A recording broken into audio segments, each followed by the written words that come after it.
7 ഫാത്തിഹകൾ ഓതിയിട്ടാണ് നമ്മൾ ആ മജ്ലിസ് ആരംഭിച്ചത്. സയ്യിദ് അവർകളുടെ ഇജാസിയത്തോടുകൂടെയാണ് ഇവിടെ മജ്ലിസുന്നൂർ നടക്കുന്നത് എന്നെനിക്കറിയാൻ സാധിച്ചു. അപ്പൊ ആ 7 ഫാത്തിഹ വെറും 7 ഫാത്തിഹകളല്ല. ആ 7 ഫാത്തിഹകളും 7 ലക്ഷ്യത്തിന് വേണ്ടി പാരായണം ചെയ്യപ്പെടുന്ന ഫാത്തിഹകളാണ്. ഒന്നാമതുള്ള ഫാത്തിഹ മഹാനായ സയ്യിദ് അവർകൾ പരിചയപ്പെടുത്തി തന്നു. ലിറിളല്ലാഹി സുബ്ഹാനഹു വതആല. ഒന്നാമത്തെ ഫാത്തിഹ നമ്മൾ ഓതുന്നത് അല്ലാഹുവിന്റെ പൊരുത്തം കാംക്ഷിച്ചുകൊണ്ടാണ്. വിശുദ്ധ ഖുർആനിൽ 114 അധ്യായങ്ങളുണ്ട്. ആ 114 അധ്യായങ്ങളുടെയും ആകത്തുക അടങ്ങിയിട്ടുള്ള അധ്യായമാണ് സൂറത്തുൽ ഫാത്തിഹ. ആ സൂറത്തുൽ ഫാത്തിഹക്ക് സമാനമായ ഒരു അധ്യായം ഖുർആനിലില്ല, വേറെയില്ല. ഖുർആനിൽ മാത്രമല്ല, ആരംഭ റസൂലുള്ളാഹി സ്വല്ലല്ലാഹു അലൈഹി വസല്ലമ തങ്ങൾ പറഞ്ഞു, വല്ലദീ നഫ്സി ബിയദിഹി. ചില സുപ്രധാന കാര്യങ്ങൾ പറയുമ്പോഴാണ് അങ്ങനെ സത്യം ചെയ്തുകൊണ്ട് പറയാറുള്ളത്. അല്ലാഹുവാണേ സത്യം. മാ ഉൻസിലത് ഫിത് തൗറാത്ത്. മഹാനായ കലീമുല്ലാഹി മൂസ അലൈഹിസ്സലാമിന് ഇറക്കപ്പെട്ട കിതാബാണ് തൗറാത്ത്. ആ തൗറാത്തിൽ ഇല്ല കേട്ടോ. എന്ന് മാത്രമല്ല, വലാ ഫിൽ ഇൻജീൽ. മഹാനായ റൂഹുല്ലാഹി ഈസ നബി അലൈഹിസ്സലാമിന് നൽകപ്പെട്ടിട്ടുള്ള കിതാബാണ് ഇൻജീൽ. ആ ഇൻജീലിലും ഇല്ല കേട്ടോ. പിന്നെയോ വലാ ഫിസ് സബൂർ. മഹാനായ സയ്യിദുനാ ദാവൂദ് അലൈഹിസ്സലാമിന് നൽകപ്പെട്ട കിതാബാണ് സബൂർ. ആ സബൂറിലും ഇല്ല കേട്ടോ. അവസാനം അവിടെന്ന് പറഞ്ഞു വലാ ഫിൽ ഫുർഖാൻ. ഈ പരിശുദ്ധ ഖുർആനിലും ഇല്ല. മിസ്ലുഹാ, ഇതുപോലത്തെ വേറൊന്നില്ല.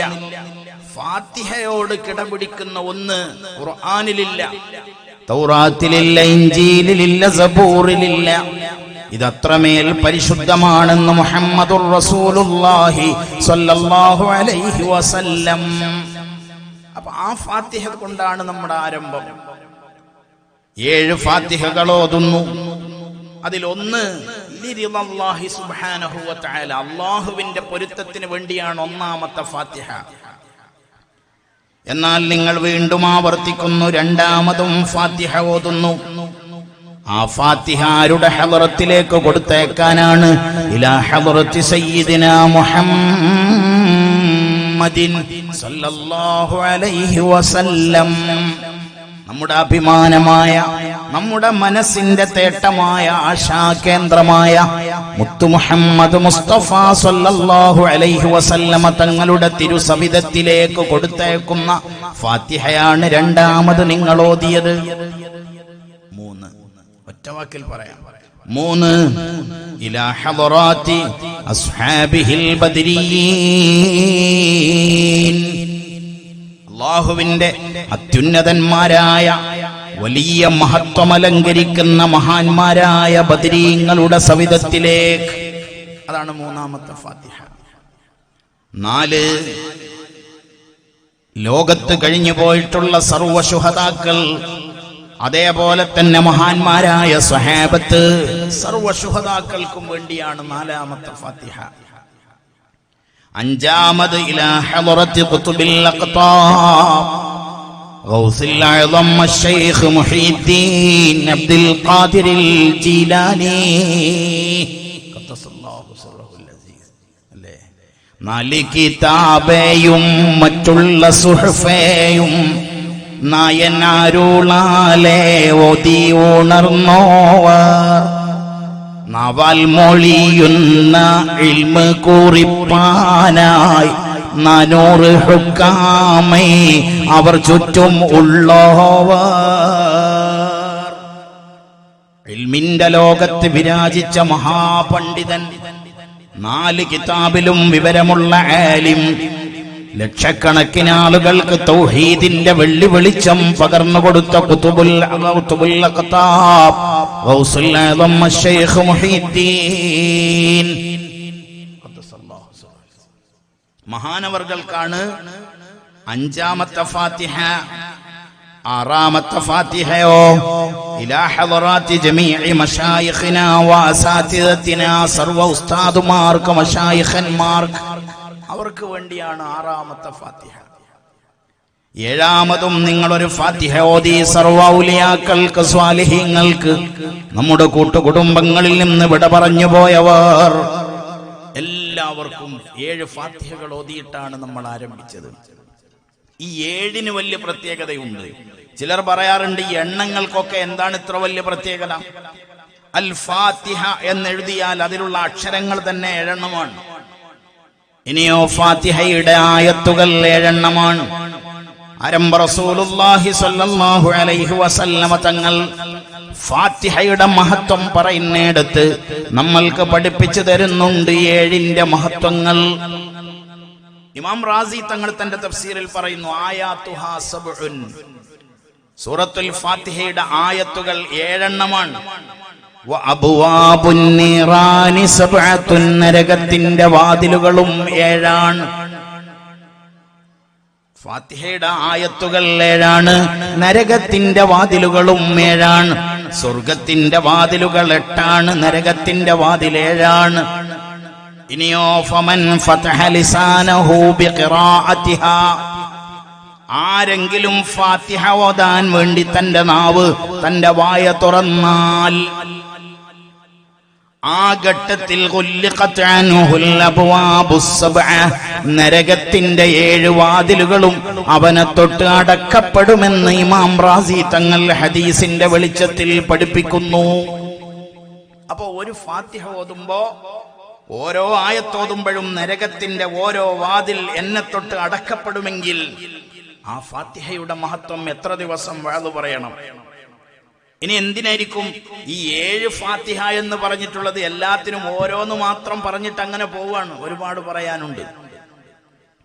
ഈ 7ന്റെ പ്രത്യേകത പറയാൻ വേണ്ടി മാത്രം പണ്ഡിതന്മാർ അവരുടെ കിതാബുകളിൽ വലിയ ഭാഗം മാറ്റിവെച്ചിട്ടുണ്ട്. നമ്മുടെയൊക്കെ ഗ്രന്ഥശേഖരത്തിലുള്ള ഒരു കിതാബാണ് ബഹുമാനപ്പെട്ട ഇബ്നുൽ ഖയ്യിമുൽ ജൗസിയുടെ സാദുൽ മആദ് എന്ന് പറയുന്ന ഒരു കിതാബുണ്ട്. ആ സാദുൽ മആദിൽ 7ന്റെ പ്രത്യേകത പറയാൻ കുറെ സ്ഥലം മാറ്റി വെച്ചിട്ടുണ്ട്. 1-2 എണ്ണം പറയാം. വ അമ്മാ ഖാസിയത്തുസ് സബ്അ, എന്തിനാണ് ഈ 7? 7-ന് എന്താണ് ഇത്ര വലിയ പ്രത്യേകത? 7 ഫാത്തിഹ, അതിന്റെ പ്രത്യേകത എന്താണ്? മഹാനവർകൾ എണ്ണി എണ്ണി പറയുന്നു. ഖലഖല്ലാഹു അസ്സ വജല്ല അസ്സമാവാതി സബ്അ, അല്ലാഹു തആല പടച്ച ആകാശങ്ങളുടെ എണ്ണം 7 എണ്ണമാണ്. 7 ആകാശങ്ങളാണ് എന്ന് മാത്രമല്ല, വല്ലർളീന സബ്അ, ഭൂമിയും 7 7 തട്ടുകളാണ്. അതെങ്ങനെയെന്ന് പറയാൻ നമുക്കറിയില്ല. ആകാശവും ഭൂമിയും 7. വിശുദ്ധ ഖുർആൻ അത് പറയുന്നുണ്ട്. സൂറത്തു ത്വലാഖിന്റെ 12-ാമത്തെ ആയത്ത്, അല്ലാഹുല്ലദീ ഖലഖ സബ്അ സമാവാതിൻ വമിനൽ അർളി മിസ്ലഹുൻ, ആരാണ് അല്ലാഹു? അവൻ 7 ആകാശങ്ങളെ പടച്ചിരിക്കുന്നു, അതേപോലെ തന്നെ അത്രയും ഭൂമിയെയും അവൻ പടച്ചിരിക്കുന്നു. അപ്പൊ 7 ആകാശങ്ങൾ, ഭൂമിയുടെ 7 അടുക്കുകൾ. പിന്നെയോ വല്ലയ്യാമ സബ്അ, ദിവസങ്ങൾ 7 എന്ന് മാത്രമല്ല, മനുഷ്യ സൃഷ്ടിപ്പിന്റെ ഘട്ടങ്ങളും 7. ഇബ്നുൽ ഖയ്യിം തങ്ങൾ പറയാൻ, മനുഷ്യ സൃഷ്ടിപ്പിന് 7 ഘട്ടങ്ങളാണ്. ഈ 7-ന് വലിയ പ്രത്യേകതയുണ്ട്. അത് വെറുതെ പറഞ്ഞതല്ല. ഹൈദരലി തങ്ങൾ ഇങ്ങനെ ഇരിക്കുമ്പോ വെറുതെ അങ്ങ് തോന്നി ഒരു 7 അങ്ങ് ഒതുക്കോ എന്ന് പറഞ്ഞതല്ല. ഈ 7ന്റെ പിറകിൽ ഒരുപാട് രഹസ്യങ്ങളുണ്ട്. വശറഅ അല്ലാഹു സുബ്ഹാനഹു വ തആല അത്വാഫ സബ്അ, ഹജ്ജിനും ഉംറക്കും പോകുന്ന ആളുകൾ കഅബ വലം വെക്കുമ്പോ ഹജറുൽ അസ്വദ് കൊണ്ട് തുടങ്ങിയാൽ അവരെണ്ണും 7 എണ്ണം. തവാഫുകൾ 7. അതേപോലെ വസ്സഅയ ബൈന സഫാ വൽ മർവത്തി സബ്അ, സഫാ മർവയുടെ ഇടയിലുള്ള സഅയുകൾ 7. 7ന്റെ പ്രത്യേകതയാണ്. ഞാൻ ഇനി എണ്ണണ്ടല്ലോ. വറമ്യൽ ജിമാരി സബ്അൻ സബ്അ, ജംറകളിൽ എറിയുന്ന ഏറുകൾ 7. എല്ലാ ജംറകളിലും ഒരു 7 ഏറ്. എന്താപ്പോ അള്ളാഹുവിന് തെറ്റിപ്പോയതാണോ? അല്ല, 7ന്റെ പിറകിൽ ഒരുപാട് രഹസ്യങ്ങളുണ്ട്. പെരുന്നാൾ നിസ്കാരത്തിലെ 1-ാം റക്അത്തിലെ തക്ബീറുകൾ 7, കുഞ്ഞുമക്കളോട് നിസ്കരിക്കാൻ കൽപ്പിക്കാൻ പറഞ്ഞ വയസ്സ് 7. ഇങ്ങനെ എണ്ണിയാൽ 7 ഒരുപാട് പ്രത്യേകതകൾ കാണാം. അപ്പൊ 7 ഫാത്തിഹകൾ ഓതി നമ്മൾ മജ്ലിസുൻ നൂർ ആരംഭിക്കുന്നു. അതിനുശേഷം വീണ്ടും നമ്മൾ ഓതുന്നു സൂറത്തുൽ ഇഖ്ലാസ് 3, ഖുൽ ഹുവല്ലാഹു അഹദ്. അത് തൗഹീദാണത്. ആ സൂറ മുഴുവനും തൗഹീദാണ്. അള്ളാഹുവിന്റെ അചഞ്ചലമായ വിശ്വാസത്തെക്കുറിച്ച് പ്രതിപാദിക്കുന്ന അധ്യായമാണ്. സൂറത്തുൽ ഇഖ്ലാസിന്റെ ഒരൊറ്റ മഹത്വം മാത്രം പറയാം. തിരുനബി സല്ലല്ലാഹു അലൈഹി വസല്ലമ തങ്ങളുടെ നേതൃത്വത്തിൽ ലോകത്താദ്യമായി നിർമ്മിച്ച മസ്ജിദ് മദീനത്തെ ഖുബാ പള്ളിയാണ്. അതാണ് മുസ്ലിമീങ്ങൾ നിർമ്മിച്ച പ്രഥമ മസ്ജിദ്. ലോകത്താദ്യത്തെ മസ്ജിദ് ഖുബാ പള്ളിയല്ല. അതേതാണ്? ഇന്ന അവ്വല ബൈത്തിൻ വുദിഅ ലിന്നാസി ലല്ലദീ ബിബക്കത മുബാറക. പരിശുദ്ധ മക്കയിലുള്ള മസ്ജിദുൽ ഹറമാണ്, കഅബാലയമാണ്. അതാണ് 1-ാമത്തെ മസ്ജിദ്. അത് മുഹമ്മദ് നബി സല്ലല്ലാഹു അലൈഹി വസല്ലമ നിർമ്മിച്ചതല്ല. അത് അതിനു മുമ്പേ അതിന്റെ ബാനി ആരാണ്, അത് നിർമ്മിച്ചത് ആരാണ്, പണ്ഡിതന്മാർ ചർച്ച ചെയ്യുന്നുണ്ട്. ഏതോ ആവട്ടെ, മുഹമ്മദ് നബി സല്ലല്ലാഹു അലൈഹി വസല്ലമ തങ്ങളുടെ നേതൃത്വത്തിൽ ലോകത്താദ്യമായി നിർമ്മിച്ച മസ്ജിദ് മദീനയിലെ ഖുബാ പള്ളിയാണ്. റബ്ബ് സുബ്ഹാനഹു വ തആല അടുത്ത കാലത്ത് തന്നെ അവിടെ പോവാനും അവിടെ വെച്ചുകൊണ്ട് 2 റക്അത്ത് നിസ്കരിച്ചാൽ ഒരു ഉംറ ചെയ്ത പ്രതിഫലമാണ്. അവിടെ പോകാനും അല്ലാഹു നമ്മൾക്ക് തൗഫീഖ് നൽകട്ടെ. മനസ്സുകൊണ്ട് നിങ്ങൾ ഇവിടെ ഉണ്ടാവണം, ദുആഉകൾക്ക് ആമീൻ പറയണം. ആ ഖുബാ പള്ളിയിൽ അൻസ്വാരികളിൽപ്പെട്ട ഒരു സ്വഹാബിയെ ഇമാമാക്കി നിർത്തി. ഖുബാ പള്ളിയിലെ ഇമാമായ അൻസ്വാരിയായ സ്വഹാബി, അദ്ദേഹം ഇമാം നിന്നാൽ വകാന കുല്ല മഫ്തതഹ സൂറതൻ യഖറഉ ബിഹാ. മഗ്രിബിന് ഇമാം നിന്നാൽ ഫാത്തിഹ ഓതി കഴിഞ്ഞാൽ ഉടനെ തന്നെ ഈ സ്വഹാബി ഖുൽ ഹുവല്ലാഹു അഹദ് ഓതും. എന്നിട്ടോ ആ ഖുൽ ഹുവല്ലാഹു അഹദ് ഓതിയതിനു ശേഷം സുമ്മ യഖറഉ സൂറതൻ ഉഖറാ, എന്നിട്ട് വേറെ ഏതെങ്കിലും ഒരു സൂറത്ത് ഓതും. ആദ്യം ഏതോതും ഖുൽ ഹുവല്ലാഹു അഹദ് ഓതും, അതിനുശേഷം മറ്റൊരു സൂറത്തോതും. വകാന യസ്നഉ ദാലിക ഫീ കുല്ലി റക്അത്തിൻ. ഇത് സ്വഹീഹുൽ ബുഖാരിയിൽ നിന്നാണ് ഞാൻ വായിക്കുന്നത്. അപ്പോൾ ആ ഖുൽ ഹുവല്ലാഹു അഹദ് ഓതിയതിനു ശേഷം പിന്നെ ഒരു സൂറത്തോതും. എല്ലാ റക്അത്തിലും ഇങ്ങനെയായിരിക്കും. മഗ്രിബിനും ഖുൽ ഹുവല്ലാഹു ഉണ്ടാവും, ഇശായിനും ഉണ്ടാകും, സുബഹിക്കും ഉണ്ടാവും. പതുക്കെ ഓതുന്ന നിസ്കാരത്തിലും അയാൾ അങ്ങനെ തന്നെ ഓതും. ഇത് സ്വഹാബികൾക്ക് അതൊരു പ്രയാസമായി. ഇയാളെന്തിനാ ഇപ്പൊ എല്ലാ വക്തിലും ഖുൽ ഹുവല്ലാഹു അഹദ് ഇങ്ങനെ ഓതുന്നത്? സഹാബത്തിൽപ്പെട്ട ചില ആളുകൾ അൻസ്വാരിയായ സഹോദരനോട് പറഞ്ഞു, ഒന്നുകിൽ നിങ്ങൾ ഈ ഖുൽ ഹുവല്ലാഹു അഹദ് കൊണ്ട് നിർത്തണം. നിങ്ങൾ ഒരു സൂറത്ത് ഓതിക്കോളി, ഖുൽ ഹുവല്ലാഹു അഹദ് മേൽ അവിടെ നിർത്തണം. അതല്ലെങ്കിൽ നിങ്ങൾ ഈ ഖുൽ ഹുവല്ലാഹു അഹദ് ഒഴിവാക്കണം. രണ്ടിലൊന്ന് ചെയ്യണമെന്ന് പറഞ്ഞു. ഈ ഖുൽ ഹുവല്ലാഹു അഹദ് നിങ്ങളൊന്ന് ഒഴിവാക്കണം. റസൂലുള്ളാഹി സ്വല്ലല്ലാഹു അലൈഹി വസല്ലം. ഇഖ്ലാസ്, സൂറത്തുൽ ഇഖ്ലാസിന്റെ പൊരുത്തം അല്ലാഹു നമ്മൾക്ക് തരട്ടെ. അപ്പൊ ആ ഖുൽ ഹുവല്ലാഹു അഹദ് നമ്മളുടെ ഏത് പരിപാടിയിലും അത് ഓതിയിട്ടാണ് തുടങ്ങാറുള്ളത്. അതത്രയും വലുതാണ്. അതിന്റെ ഒരൊറ്റ മഹത്വം മാത്രമാണ് ഞാൻ പറഞ്ഞത്. അപ്പൊ ആ ഖുൽ ഹുവല്ലാഹു അഹദ് 3 എണ്ണം ഓതി. പിന്നെ നിങ്ങൾ സൂറത്തുൽ ഫലഖ് ഓതും, സൂറത്തുൻ നാസ് ഓതും. ഒറ്റ വാക്ക് മാത്രം പറയാം. ആരംഭ റസൂലുള്ളാഹി സ്വല്ലല്ലാഹു അലൈഹി വസല്ലമ തങ്ങൾ കാന റസൂലുള്ളാഹി യതഅവ്വദു മിനൽ ജാന്നി വഅയ്നിൽ ഇൻസാൻ. സാധാരണ പുണ്യനബി സല്ലല്ലാഹു അലൈഹി വസല്ലമ തങ്ങൾ ശൈത്വാന്റെ ശർറിൽ നിന്ന് കാവൽ തേടാറുണ്ട്.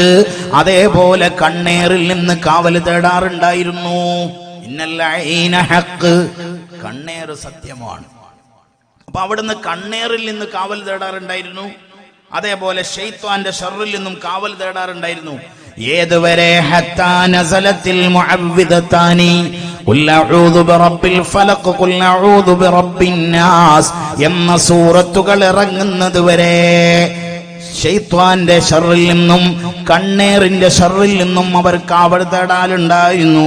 എന്നാൽ ഈ രണ്ട് സൂറത്തുകൾ ഇറങ്ങിയപ്പോ പുണ്യനബി സല്ലല്ലാഹു അലൈഹി വസല്ലമ തങ്ങൾ ഈ സൂറത്ത് മുറുകെ പിടിച്ചു.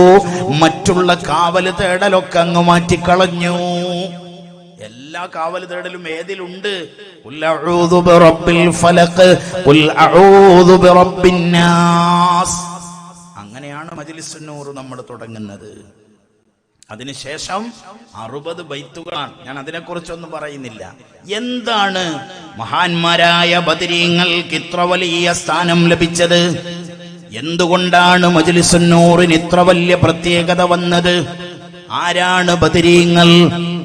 സ്വഹാബത്തിന്റെ കൂട്ടത്തിൽ ഏറ്റവും മഹത്വമുള്ളവർ ബദറിൽ പങ്കെടുത്ത മഹാന്മാരാണ്.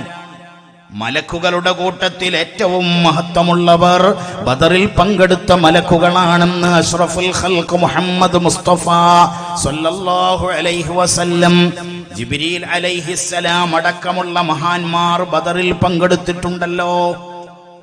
അപ്പൊ മലക്കുകളുടെ കൂട്ടത്തിൽ ഏറ്റവും മഹത്വമുള്ളവർ ബദറിൽ പങ്കെടുത്തവരാണ്. സ്വഹാബത്തിന്റെ കൂട്ടത്തിൽ ഏറ്റവും മഹത്വമുള്ളവർ ബദറിൽ പങ്കെടുത്തവരാണ്. ബദറിൽ പങ്കെടുത്തവരോട് അള്ളാഹുവിന്റെ ഒരു പ്രഖ്യാപനമുണ്ട്. എന്താണ് അള്ളാഹു ബദരീങ്ങളോട് പറഞ്ഞത്? ഏ ബദരീങ്ങളെ, ഇഫ്അലൂ ഇഅ്മലൂ മാ ശിഅ്തും, നിങ്ങൾക്ക് ഇഷ്ടമുള്ളത് ചെയ്തോളൂ. ബദറിൽ പങ്കെടുത്തു കഴിഞ്ഞു നിങ്ങൾ, ഇനി നിങ്ങൾക്ക് ഇഷ്ടമുള്ളത് ചെയ്തോളൂ. ഫഖദ് ഗഫർതു ലക്കും, ഞാൻ നിങ്ങൾക്ക് അഡ്വാൻസായി പുറത്തു തന്നിരിക്കുന്നു, ഞാൻ നിങ്ങൾക്ക് പൊരുത്തപ്പെട്ടു തന്നിരിക്കുന്നു, ഇഷ്ടമുള്ളത് ചെയ്തോളൂ എന്ന് അല്ലാഹു പ്രഖ്യാപിച്ച ആളുകളാണ് മഹാന്മാരായ ബദരീങ്ങൾ. ഞാൻ ഒരൊറ്റ ഉദാഹരണം പറയാം. ബദറിൽ പങ്കെടുത്ത ഒരു സ്വഹാബിയായിരുന്നു ഹാത്തിബ് ഇബ്നു അബൂ ബൽതഅ റളിയല്ലാഹു അൻഹു എന്ന് പറയുന്ന സ്വഹാബി. സഹോദരിമാരെ കുറച്ച് പഠിച്ചോളൂ, സഹോദരന്മാരെ പഠിച്ചു വെച്ചോളൂ. ഹാത്തിബ് ഇബ്നു അബൂ ബൽതഅ ബദറിൽ പങ്കെടുത്ത സ്വഹാബിയാണ്. മക്കാ വിജയം നടക്കുന്ന സന്ദർഭം, അഥവാ നീണ്ട 53 കൊല്ലം പുണ്യനബി സല്ലല്ലാഹു അലൈഹി വസല്ലമ തങ്ങൾ ജീവിച്ച മണ്ണാണ് മക്കയുടെ മണ്ണ്. ആ മണ്ണിൽ ജീവിക്കാൻ കഴിയാതെ വന്നപ്പോ അവിടെ നിന്ന് 10 കൊല്ലം മദീനയിൽ വന്ന് താമസിച്ചു. അതിനിടയിൽ പരിശുദ്ധ മക്ക ഇസ്ലാമിന്റെ കേന്ദ്രമായി മാറുകയാണ്. മക്ക ഇസ്ലാമിനാൽ നിറക്കപ്പെടുന്ന സന്ദർഭം, മദീനയിൽ നിന്ന് നബിയും സ്വഹാബത്തും മക്കയിലേക്ക് വരുന്ന ഘട്ടം. ആ യാത്ര വളരെ രഹസ്യമായിട്ടായിരുന്നു. മക്കത്ത് അന്നും ജീവിച്ചിരിപ്പുണ്ട്. അള്ളാഹുവിന്റെ ഹബീബിനെ കല്ലെറിഞ്ഞവർ, ചീത്ത വിളിച്ചവർ, ആക്ഷേപിച്ചവർ, അവിടുത്തെ വേദനിപ്പിച്ച ആളുകൾ മക്കത്തുണ്ട്. ആ മക്കയിലേക്ക് മദീനയിൽ നിന്ന് നബിയും സ്വഹാബത്തും മക്കയുടെ പരിശുദ്ധമായ ഇസ്ലാമിക പ്രഖ്യാപനം നടത്താൻ വേണ്ടി വരുന്നു. രഹസ്യമായിട്ടാണ് ആ യാത്ര. എന്നാൽ ഹാത്തിബ് ഇബ്നു അബൂ ബൽതഅ എന്ന് പറയുന്ന സ്വഹാബി മക്കത്തേക്ക് ഒരു എഴുത്തെഴുതി അദ്ദേഹത്തിന്റെ കുടുംബത്തിൽപ്പെട്ട ചില ആളുകൾക്ക് ഒരു കത്ത് കൊടുത്തയച്ചു. ഹാത്തിബ് റളിയല്ലാഹു അൻഹു ഒരു പെണ്ണിന്റെ കൈവശം ഒരു കത്ത് കൊടുത്തയച്ചു. ഈ കത്ത് കൊടുത്തയച്ച വിവരം അദ്ദേഹം രഹസ്യമാക്കി വെച്ചു. പക്ഷേ സയ്യിദുനാ ജിബ്രീൽ അലൈഹിസ്സലാം വഹി മുഖേന അല്ലാഹുവിന്റെ റസൂലിനെ അറിയിച്ചു കൊടുത്തു, നബിയേ, തങ്ങൾ വലിയ സ്വകാര്യമായിട്ടാണ് മക്കയിലേക്ക് പോകുന്നതെങ്കിലും ഈ സ്വകാര്യമൊക്കെ പരസ്യമായിട്ടുണ്ട്. ഈ രഹസ്യം എത്രയും പെട്ടെന്ന് ചോർന്നു പോകാൻ സാധ്യതയുണ്ട്. നിങ്ങളുടെ കൂട്ടത്തിലുള്ള ഹാത്തിബ് എന്ന് പറയുന്ന മനുഷ്യൻ ഒരു പെണ്ണിന്റെ കൈവശം ഒരു കത്ത് കൊടുത്തയച്ചിട്ടുണ്ട്. വഹിയിറങ്ങി. നബി സല്ലല്ലാഹു അലൈഹി വസല്ലമ തങ്ങൾ സ്വഹാബത്തിൽപ്പെട്ട ചില ആളുകളെ വിളിച്ചു. അലി റളിയല്ലാഹു അൻഹു പറയുന്നു, ഒന്ന് വിളിച്ചത് എന്നെയാണ്, രണ്ടാമത് വിളിച്ചത് സുബൈർ റളിയല്ലാഹു അൻഹുവിനെയാണ്, മൂന്നാമത് വിളിച്ചത് മിഖ്ദാദ് റളിയല്ലാഹു അൻഹുവിനെയാണ്. ഞങ്ങളെ 3 പേരെയും വിളിച്ചിട്ട് പറഞ്ഞു, മക്കയുടെ പാതയോരത്ത് ഖാഖ് എന്ന് പറയുന്ന ഒരു തോട്ടമുണ്ട്. ഏ അലിയെ, നിങ്ങൾ ആ തോട്ടത്തിൽ പോകണം. സുബൈറെ, മിഖ്ദാദേ, നിങ്ങൾ ആ തോട്ടത്തിലേക്ക് പോകണം. അവിടെ ഒരു പെണ്ണുണ്ടാവും, മഹാ കിതാബുൻ, അവളുടെ കയ്യിൽ ഒരു എഴുത്തുണ്ടാകും, ഒരു ലെറ്റർ ഉണ്ടാകും. മുഅ്ജിസത്താണ്. അവിടെ നിന്ന് പറയാണ്, അന്ന സ്ഥലത്തൊരു പെണ്ണുണ്ട്, അവളുടെ കയ്യിൽ ഒരെഴുത്തുണ്ട്. ആ എഴുത്ത് ഫഖുദൂഹു മിൻഹാ, നിങ്ങൾ എത്രയും പെട്ടെന്നൊന്ന് പിടിച്ചു കൊണ്ടുവരണം. അലി റളിയല്ലാഹു അൻഹു പറയുന്നു, ഞങ്ങൾ കുതിച്ചു ഞങ്ങളുടെ കുതിരപ്പുറത്ത്, ഞങ്ങൾ 3 പേരും കുതിച്ചു ചെന്നിട്ട് ഫൈദാ നഹ്നു ബിൽ മർഅ, ഞങ്ങൾ ആ പെണ്ണിന്റെ അടുത്തെത്തിയപ്പോൾ ഞങ്ങൾ പറഞ്ഞു, ഖുറുജി, ഇങ്ങോട്ട് എടുക്കടി, നിന്റെ കയ്യിൽ ഒരു എഴുത്തുണ്ട്, അത് തരാൻ പറഞ്ഞിട്ടുണ്ട്. ആ സഹോദരി പറഞ്ഞു, മാമഴി കിതാബുൻ, എന്റെ അടുത്ത് അങ്ങനെ എഴുത്തൊന്നുമില്ല എന്ന് പറഞ്ഞു. അലി റളിയല്ലാഹു അൻഹു ദേഷ്യം പിടിച്ചു. ആരാ പറഞ്ഞതെന്നറിയോ? മുഹമ്മദുർ റസൂലുള്ളാഹി സ്വല്ലല്ലാഹു അലൈഹി വസല്ലമ തങ്ങൾ നിന്റെ അടുത്ത് എഴുത്തുണ്ടെന്ന് പറഞ്ഞിട്ടുണ്ടെങ്കിൽ അത് സത്യമാണ്, നീ പറയുന്നത് കളവാണ്. അവള് നിഷേധിച്ചു, എന്റെ അടുത്ത് അങ്ങനെ ലെറ്റർ ഇല്ല എന്ന് പറഞ്ഞു. അവസാനം അലി റളിയല്ലാഹു അൻഹുവിന് ഭീഷണി പറയേണ്ടി വന്നു, നീ അതെടുത്തില്ലെങ്കിൽ നിന്റെ വസ്ത്രം അഴിച്ചിട്ടത് എവിടെയെന്ന് പരിശോധിച്ച് എടുക്കേണ്ടി വരും, നീ തന്നെ അഴിച്ചെടുത്തു തരേണ്ടി വരും. അത് പറഞ്ഞപ്പോ ആ സഹോദരി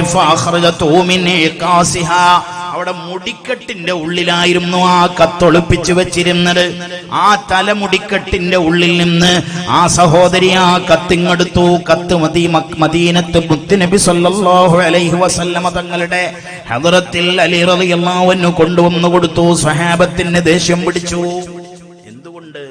നമ്മുടെ കൂട്ടത്തിൽപ്പെട്ട ഒരാളെ പണിയെടുത്തല്ലോ, ഒറ്റുകൊടുത്തല്ലോ, അയാളത് എഴുതാൻ പാടില്ലല്ലോ. വലിയ വിമർശനമായി. അവസാനം ഹാത്തിബിനെ പുണ്യനബി സല്ലല്ലാഹു അലൈഹി വസല്ലമ തങ്ങളുടെ മുന്നിൽ കൊണ്ടുവന്നു. ഹാത്തിബിനെ അല്ലാഹുവിന്റെ റസൂൽ ചോദ്യം ചെയ്തു, എന്തിനാണ് ഹാത്തിബേ നീ പണിയെടുത്തത്? നിനക്കവരോട് ചേരണമെന്നുണ്ടോ? നിനക്കവരെ സഹായിക്കണമെന്നുണ്ടോ? ഹാത്തിബ് പറഞ്ഞു, ഇല്ല നബിയെ, പടച്ച റബ്ബാണേ സത്യം, എനിക്കങ്ങനെയൊന്നുമില്ല. എന്റെ കുടുംബക്കാരെ അതൊന്നും അറിയിക്കണമെന്നേ ഞാൻ കരുതിയുള്ളൂ എന്നൊക്കെ ഇങ്ങ് പറയുമ്പോ ഉമർ ഇബ്നുൽ ഖത്താബ് റളിയല്ലാഹു അൻഹു പറഞ്ഞു, ദഅനി യാ റസൂലല്ലാഹ്, എന്നെ അനുവദിക്കണം നബിയേ, എന്നെ ഒന്ന് സമ്മതിക്കണം. മുനാഫിഖ്, ഈ മുനാഫിക്കിന്റെ പെരടി ഞാൻ വെട്ടിക്കളയാം നബിയേ. ആരെക്കുറിച്ചാ പറഞ്ഞത്? ബദറിൽ പങ്കെടുത്ത ആളാണ്. അയാള് ഗുരുതരമായ ഒരു വിഷയത്തിൽ ഇടപെട്ടിട്ടുണ്ട്, ശരിയാണ്. പക്ഷേ ആ സഹാബി ബദരീങ്ങളിൽപ്പെട്ട ആളാണ്. ഉമർ ഇബ്നുൽ ഖത്താബ് തങ്ങൾ പറഞ്ഞു, ഞാൻ ഈ മുനാഫിക്കിന്റെ തല വെട്ടുമെന്ന്. അല്ലാഹുവിന്റെ ഹബീബ് പറഞ്ഞു, ഉമറേ, എന്റെ വാക്കാ പറഞ്ഞത്. ആരാണ് ഹാത്തിബ് എന്നറിയോ? ഇന്നഹു ഖദ് ഷഹിദ ബദ്റാ, ബദറിൽ പങ്കെടുത്ത ആളാണ്. ആ ബദരീങ്ങളോട് അല്ലാഹുവിന്റെ പ്രഖ്യാപനമില്ലേ ഉമറേ, ഇഅ്മലൂ മാ ശിഅ്തും ഫഖദ് ഗഫർതു ലക്കും, നിങ്ങൾ ഇഷ്ടമുള്ളത് ചെയ്തോളൂ, നിങ്ങൾക്ക് ഞാൻ പുറത്തു തന്നിരിക്കുന്നു എന്ന് അല്ലാഹു പറഞ്ഞതാണ്. അതുകൊണ്ട് ഉമറിന്റെ വാക്ക് പിൻവലിക്കണം, ഹാത്തിബിനെ ആക്ഷേപിച്ചു പോകരുതെന്ന് സയ്യിദുൽ വറാ മുഹമ്മദുർ റസൂലുള്ളാഹി സ്വല്ലല്ലാഹു അലൈഹി വസല്ലം. അതാണ് ബദരീങ്ങൾ. ഇനി ഞാൻ എന്റെ ചെറുപ്പക്കാരോട് പറയട്ടെ, നമ്മൾ ഒരുപാട് ആവേശത്തിമറുപ്പിൽ ആറാടി കഴിഞ്ഞ ദിവസങ്ങളിൽ. ഞാൻ ആരെയും ആക്ഷേപിക്കുന്നില്ല, കുറ്റപ്പെടുത്തുന്നില്ല. എന്നാൽ ഞാനൊരു ചോദ്യം ചോദിക്കട്ടെ. അള്ളാഹുവിന്റെ പരിശുദ്ധ ദീനിനോട് നമ്മൾക്ക് ഈ ഒരു സ്നേഹം, ഈ ഒരു ആദരവ്, അള്ളാഹുവിനോട് നമ്മൾക്ക് ഇങ്ങനെ ഒരു സ്നേഹം തോന്നാറുണ്ടോ? ആരായിരുന്നു ബദരീങ്ങൾ? ഈ സദസ്സിലിരിക്കുന്ന 16 വയസ്സ് പ്രായമുള്ള മക്കളുണ്ടെങ്കിൽ ഞാൻ നിങ്ങൾക്കൊരു കഥ പറഞ്ഞു തരാം. ബദരീങ്ങളുടെ ഒരു കഥ പറയാം. ബദറിലേക്ക് നബിയും സഹാബത്തും ഇങ്ങനെ പോകുന്നു.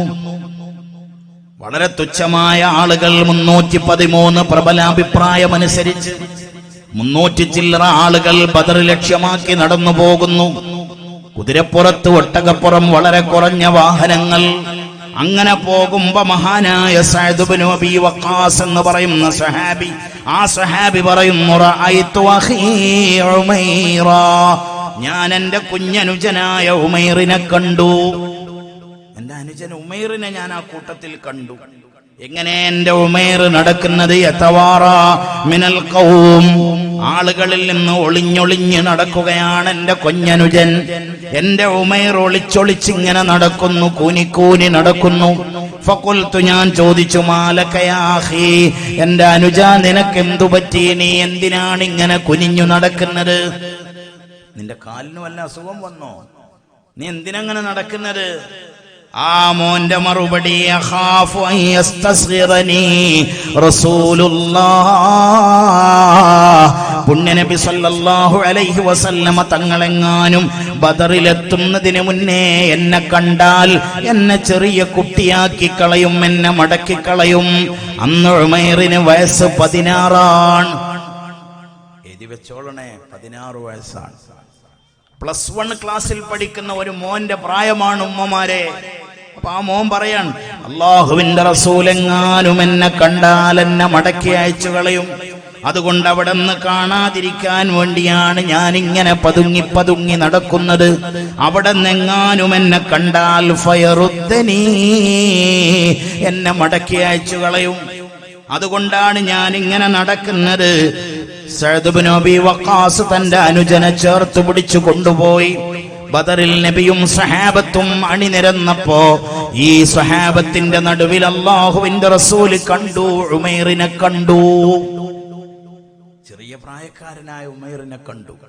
മുല്ലമൊട്ടിന്റെ നൈർമല്യമുള്ള റോസാപ്പൂവിന്റെ മൃദുലതയുള്ള കുഞ്ഞിക്കൈ കൊണ്ട്, വാള് പിടിക്കാൻ സമയമായിട്ടില്ല മോനെ, നീ മടങ്ങിപ്പോകണം. മോൻ എന്തിനാണ് വന്നത് ചോദിച്ചപ്പോഴേക്ക് ഉമൈർ വല്ലാതെ അങ്ങ് കരഞ്ഞുപോയി, പൊട്ടിക്കരഞ്ഞുപോയി. മടങ്ങിപ്പോകണമെന്ന് പറഞ്ഞപ്പോ വല്ലാതെ കരഞ്ഞു. അല്ലാഹുവിന്റെ റസൂല് ചോദിച്ചു, മോൻ എന്തിനേ ബദറിൽ വന്നത്? ആ കുഞ്ഞുമോന്റെ മറുപടി, ലഅല്ലല്ലാഹ അയ്യർസുഖനി ഷഹാദ, എന്റെ റബ്ബെങ്ങാനും നബിയേ എനിക്ക് ഷഹീദാവാൻ ഒരവസരം അങ്ങ് തന്നാലോ നബിയേ. തങ്ങളെന്നെ മടക്കരുത്, തങ്ങളെന്നെ തിരിച്ചു പറഞ്ഞേക്കരുത്. ആ അഭ്യർത്ഥനക്ക് മുന്നിൽ അവിടുന്ന് ഫഅജാസഹു, സമ്മതം കൊടുത്തു. ബദറിലിറങ്ങി സഅദ് ഇബ്നു അബീ വഖാസിന്റെ കുഞ്ഞനുജൻ ഉമൈർ ഇബ്നു അബീ വഖാസ്. എങ്ങനെ വാള് പിടിച്ചത്? ഫകാന സൈഫുഹു തവീല, വാളിന്റെ സാധാരണ നീളം വെച്ച് നോക്കുമ്പോ ഏകദേശം ഉമൈറിന്റെ ചുമല് വരെ വാളിന് നീളമുണ്ട്. വാള് പിടിക്കാൻ കഴിയാഞ്ഞിട്ട് തന്റെ വാളിന്റെ പിടി കയ്യിന്റെ മേലെ വെച്ച് വരിഞ്ഞങ്ങ് കെട്ടിക്കൊടുത്തു. ആ വാളും കൊണ്ടാണ് ഉമൈർ യുദ്ധം ചെയ്തത്. എന്നെങ്കിലും നിങ്ങൾ ബദറിൽ പോകുമെങ്കിൽ അല്ലാഹു തൗഫീഖ് തരട്ടെ. നിങ്ങൾ ബദറിൽ പോയാൽ ബദറിൽ ഷഹീദായ 14 മഹാന്മാരുടെ പേര് ഒരു വെള്ള മാർബിളിന്റെ മേലെ ബദറിൽ കൊത്തിവെച്ചിട്ടുണ്ട്. ആ 14 മഹാന്മാരിൽ 1-ാം നമ്പറായി എഴുതി വെച്ചിരിക്കുന്നത് ആരുടെ പേരാന്നറിയോ? ഉമൈർ ഇബ്നു അബീ വഖാസ്. ഈ 16 വയസ്സുള്ള മോന്റെ പേരാണ് കേട്ടോ. അവരാണ് ബദരീങ്ങൾ. അവർ സ്വർഗം ചോദിച്ചു വാങ്ങിയവരാണ്. അവർ സ്വർഗത്തിലേക്ക് ചാടിയവരാണ്. ഞാൻ ഇപ്പൊ പറഞ്ഞത് ഒരു ഉമൈറിന്റെ കഥയാണ്. ഇനിയും നിങ്ങൾ കേട്ടോ, ബദറിൽ മറ്റൊരു ഉമൈറുണ്ട്. ഇപ്പൊ ഞാൻ പറഞ്ഞത് ഉമൈർ ഇബ്നു അബീ വഖാസ്. ഇനി കേട്ടോളൂ മറ്റൊരു ഉമൈർ. ബദറിൽ സ്വഹാബത്തിന് ഇങ്ങനെ സഫ് നിർത്തിയിട്ട് അല്ലാഹുവിന്റെ ഹബീബ് പറഞ്ഞു, ലാ യുഖദ്ദിമന്ന അഹദും മിൻകും ഇലാ ശൈഇൻ, അതൊരു ലീഡറുടെ ആജ്ഞയാണ്. നിങ്ങളിൽ ഒരാൾ പോലും ഒന്നിലേക്കും ചാടി വീഴരുത്. ലീഡർ പറയുന്നതനുസരിച്ചോളണം. ഞാൻ പറയും, എന്നിട്ടേ നിങ്ങൾ ഇറങ്ങാവൂ. എന്റെ മുന്നിലേ നിങ്ങൾ വരാവൂ. എന്റെ പിറകിൽ നിങ്ങൾ അണിനിരന്നോളണം, എന്റെ കൽപ്പന വരുന്നത് വരെ. അവസാനം അവിടുന്ന് പ്രഖ്യാപിച്ചു. ബദറിന്റെ പ്രഖ്യാപനം ഇങ്ങനെയായിരുന്നു, ഖൂമൂ ഇലാ ജന്നത്തിൻ അർളുഹസ് സമാവാതു വൽ അർള്. ബദറിന്റെ പ്രഖ്യാപനം അങ്ങനെയായിരുന്നു. എന്താ ബദറിൽ പ്രഖ്യാപിച്ചത്? ഖൂമൂ, എണീറ്റോളീൻ, സഹാബത്തെ എണീറ്റോളീൻ. എങ്ങോട്ടാണ് എണീക്കേണ്ടത്? ഇലാ ജന്ന, സ്വർഗത്തിലേക്ക് എണീറ്റോളൂ. ബദരീങ്ങൾ സ്വർഗത്തിലല്ലെങ്കിൽ പിന്നെ ആർക്കാണ് സ്വർഗം? സ്വർഗത്തിലേക്ക് എണീറ്റോളൂ. ഏതാണ് സ്വർഗം? ആകാശഭൂമികളുടെ വിശാലതയുള്ള സ്വർഗത്തിലേക്ക് എണീറ്റോളൂ.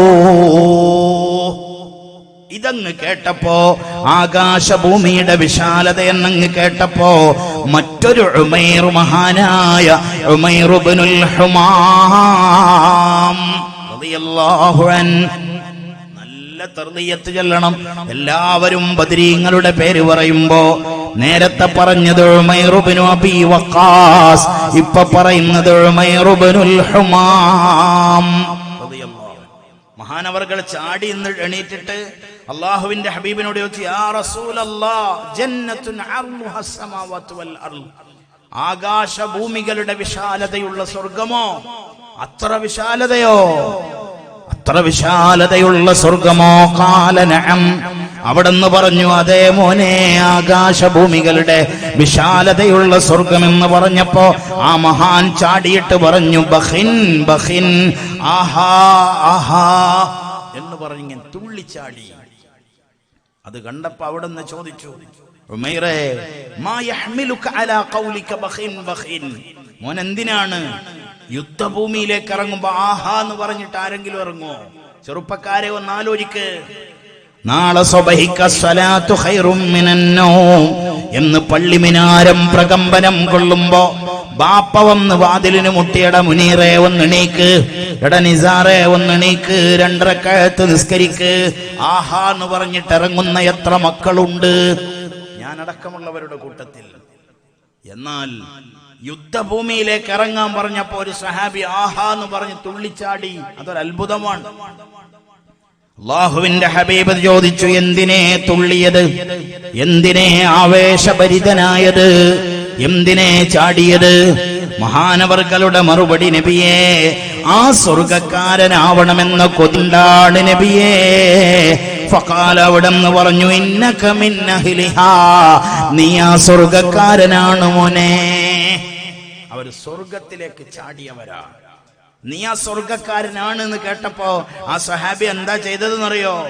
മഹാനവർകൾ തന്റെ കയ്യിൽ ഒരു കൊട്ടയുണ്ടായിരുന്നു, അതിൽ കുറച്ച് കാരക്ക ഉണ്ടായിരുന്നു.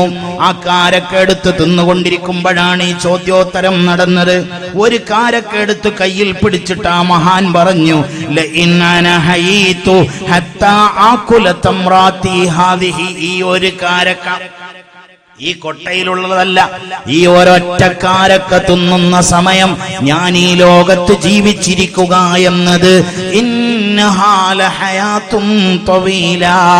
അതൊരു നീണ്ട ജീവിതം തന്നെ. അത്ര സമയം എനിക്ക് ദുനിയാവിൽ ആഗ്രഹമില്ലെന്ന് പറഞ്ഞ് ബദറിന്റെ രണഭൂമിയിലേക്ക് ചാടിയ മഹാനാണ് ഉമൈർ ഇബ്നുൽ ഹുമാം. പരിക്ക് പറ്റിയിട്ട് മടങ്ങി വന്നില്ല, വേദനിച്ചിട്ട് മടങ്ങിയില്ല, ക്ഷീണിച്ചിട്ട് മടങ്ങിയില്ല. അവസാനം ആരോ വന്ന് പറഞ്ഞു, നബിയേ, ഖുതില ഉമൈർ ഇബ്നുൽ ഹുമാം, ഉമൈർ ഷഹീദായി പോയി നബിയേ. അവരാണ് ബദരീങ്ങൾ, അവരുടെ മജ്ലിസാണ് മജ്ലിസുന്നൂർ. ഇനി ഒരൊറ്റ ഉദാഹരണം കൂടെ ഈ വിഷയകമായിട്ട് പറയാം. ബദറിന്റെ പോരാട്ടങ്ങളുടെ തുടക്കം ശത്രുപക്ഷത്ത് നിന്നിറങ്ങി, ഒന്ന് ഉത്ബത്ത്, മറ്റൊന്ന് ശൈബത്ത്, മറ്റൊന്ന് വലീദ്. അവരാണ് യുദ്ധത്തിന് തുടക്കം കുറിച്ചത്. 3 ആളുകൾ ഇറങ്ങിയിട്ട് പറഞ്ഞു, ധൈര്യമുണ്ടെങ്കിൽ ഞങ്ങളോട് കൊമ്പ് കോർക്കാൻ മുഹമ്മദേ സല്ലല്ലാഹു അലൈഹി വസല്ലം, നിന്റെ കൂട്ടത്തിൽ ആൺകുട്ടികളുണ്ടെങ്കിൽ വരാൻ പറ. 3 ധീരന്മാർ, ഉത്ബത്തും ശൈബത്തും വലീദും. ആയുധാഭ്യാസത്തിന്റെ അവസാന വാക്കുകൾ, ധീരതയുടെ പര്യായങ്ങൾ. ഈ 3 ആളുകൾ പറഞ്ഞു, ഞങ്ങളോട് കോർക്കാൻ പറ്റുന്നവരുണ്ടെങ്കിൽ വരാൻ പറ. മുത്തനബി സല്ലല്ലാഹു അലൈഹി വസല്ലം സ്വഹാബത്തിന്റെ നേരെ തിരിഞ്ഞു. അല്ലയോ സ്വഹാബത്തെ, നമ്മളെ വെല്ലുവിളിക്കുന്നു. ആര് പോകും യുദ്ധഭൂമിയിലേക്ക്? ആരിറങ്ങും? മഹാന്മാരായ സഹാബത്തിന്റെ ഈമാനിക ആവേശം നമ്മൾ അവിടെ കണ്ടു. ഉര കേട്ടതാൽ തോളറിട തന്നിന്ന് വേഗം ഉളരി മൂണ്ടാൽ അൻസാരികൾ റജുൽകൾ അവർകൾ ഉചിതമേ തവർ വനമകത്തുള്ള പുലികൾ കൊത്തവരാം. നിങ്ങളുടെ നാട്ടുകാരനായ മഹാനായ മർഹൂം മോയിൻകുട്ടി വൈദ്യർ നവ്വറല്ലാഹു മർഖദഹു മഹാനവർകൾ പാടി ഉര കേട്ടതാൽ ആരിറങ്ങുമെന്നങ്ങ് കേട്ടപ്പോഴേക്ക് ചാടി 3 മഹാന്മാർ. തോളറിട തന്നിന്ന് 3 അൻസാരികളായ മഹാന്മാർ. അവർക്കൊരൊറക്ക ഒരു തർലിയത്ത് കൊടുത്തോ. അവർ മഹാന്മാരാണ്. അവർ ബദറിന്റെ രണഭൂമിയെ വിറപ്പിച്ച ചുറുചുറുക്കുള്ള അൻസാരികളാണ്. ഒന്ന് മുഅവ്വദ് ഇബ്നു ഹാരിസ് റളിയല്ലാഹു അൻഹു, മറ്റൊന്ന് ഔഫ് ഇബ്നു ഹാരിസ് റളിയല്ലാഹു അൻഹു, മറ്റൊന്ന് അബ്ദുല്ലാഹ് ഇബ്നു റവാഹ റളിയല്ലാഹു അൻഹു. 3 ആളങ്ങ് ചാടിയങ്ങിറങ്ങി. ഈ ചെറുപ്പക്കാരുടെ ചുറുചുറുക്ക് കണ്ടിട്ട് ഉത്ബത്തും ഷൈബത്തും ഒന്ന് പിറകോട്ട് വലിഞ്ഞു. ഈ മക്കളുടെ ധൈര്യവും ഈമാനും കണ്ടപ്പോ ഷൈബത്തിനൊന്ന് പരുങ്ങലുണ്ടായി. അവരടവ് മാറ്റിയിട്ട് പറഞ്ഞു, ഞങ്ങൾക്ക് നിങ്ങളോട് യുദ്ധം ചെയ്യണമെന്ന് താല്പര്യമില്ല, നിങ്ങൾ മദീനക്കാരാണ്. ഞങ്ങൾക്ക് വേണ്ടത് ഞങ്ങളുടെ മക്കത്ത് നിന്ന് ഞങ്ങളുടെ ദീനിനെ കളവാക്കിയവർ, ഞങ്ങളുടെ ദൈവങ്ങളെ ആക്ഷേപിച്ചവർ, പുതിയ ദീനിൽ മെമ്പർഷിപ്പ് എടുത്ത ആളുകൾ, അവരെയാണ് ഞങ്ങൾക്ക് വേണ്ടത്, മുഹാജിറുകളെയാണ്. നിരാശയോടുകൂടെ മടങ്ങി വന്നു ഈ 3 മഹാന്മാർ.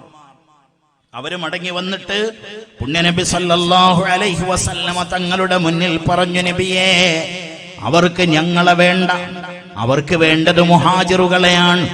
മക്കത്ത് നിന്ന് മദീനയിലേക്ക് പലായനം ചെയ്ത മക്കക്കാരെയാണ് അവർക്ക് വേണ്ടത്, ഞങ്ങളോട് യുദ്ധത്തിനൊരുക്കമല്ല. അള്ളാഹുവിന്റെ പ്രവാചകർ വിളിച്ചു, അയ്യുഹൽ മുഹാജിറൂൻ, അല്ലയോ മുഹാജിറുകളെ. ആ വിളിയങ്ങ് കേൾക്കേണ്ട താമസം മുഹാജിറിന്റെ വാക്ക് കേട്ട് മുന്തി മൂണ്ട് സിംഹരാം മുന്നിലെ ഉബൈദത്തും പിൻ ഹംസയും വഹൈദറാം. മുഹാജിറുകൾ എന്നങ്ങ് കേട്ടപ്പോ ചാടി വീണു.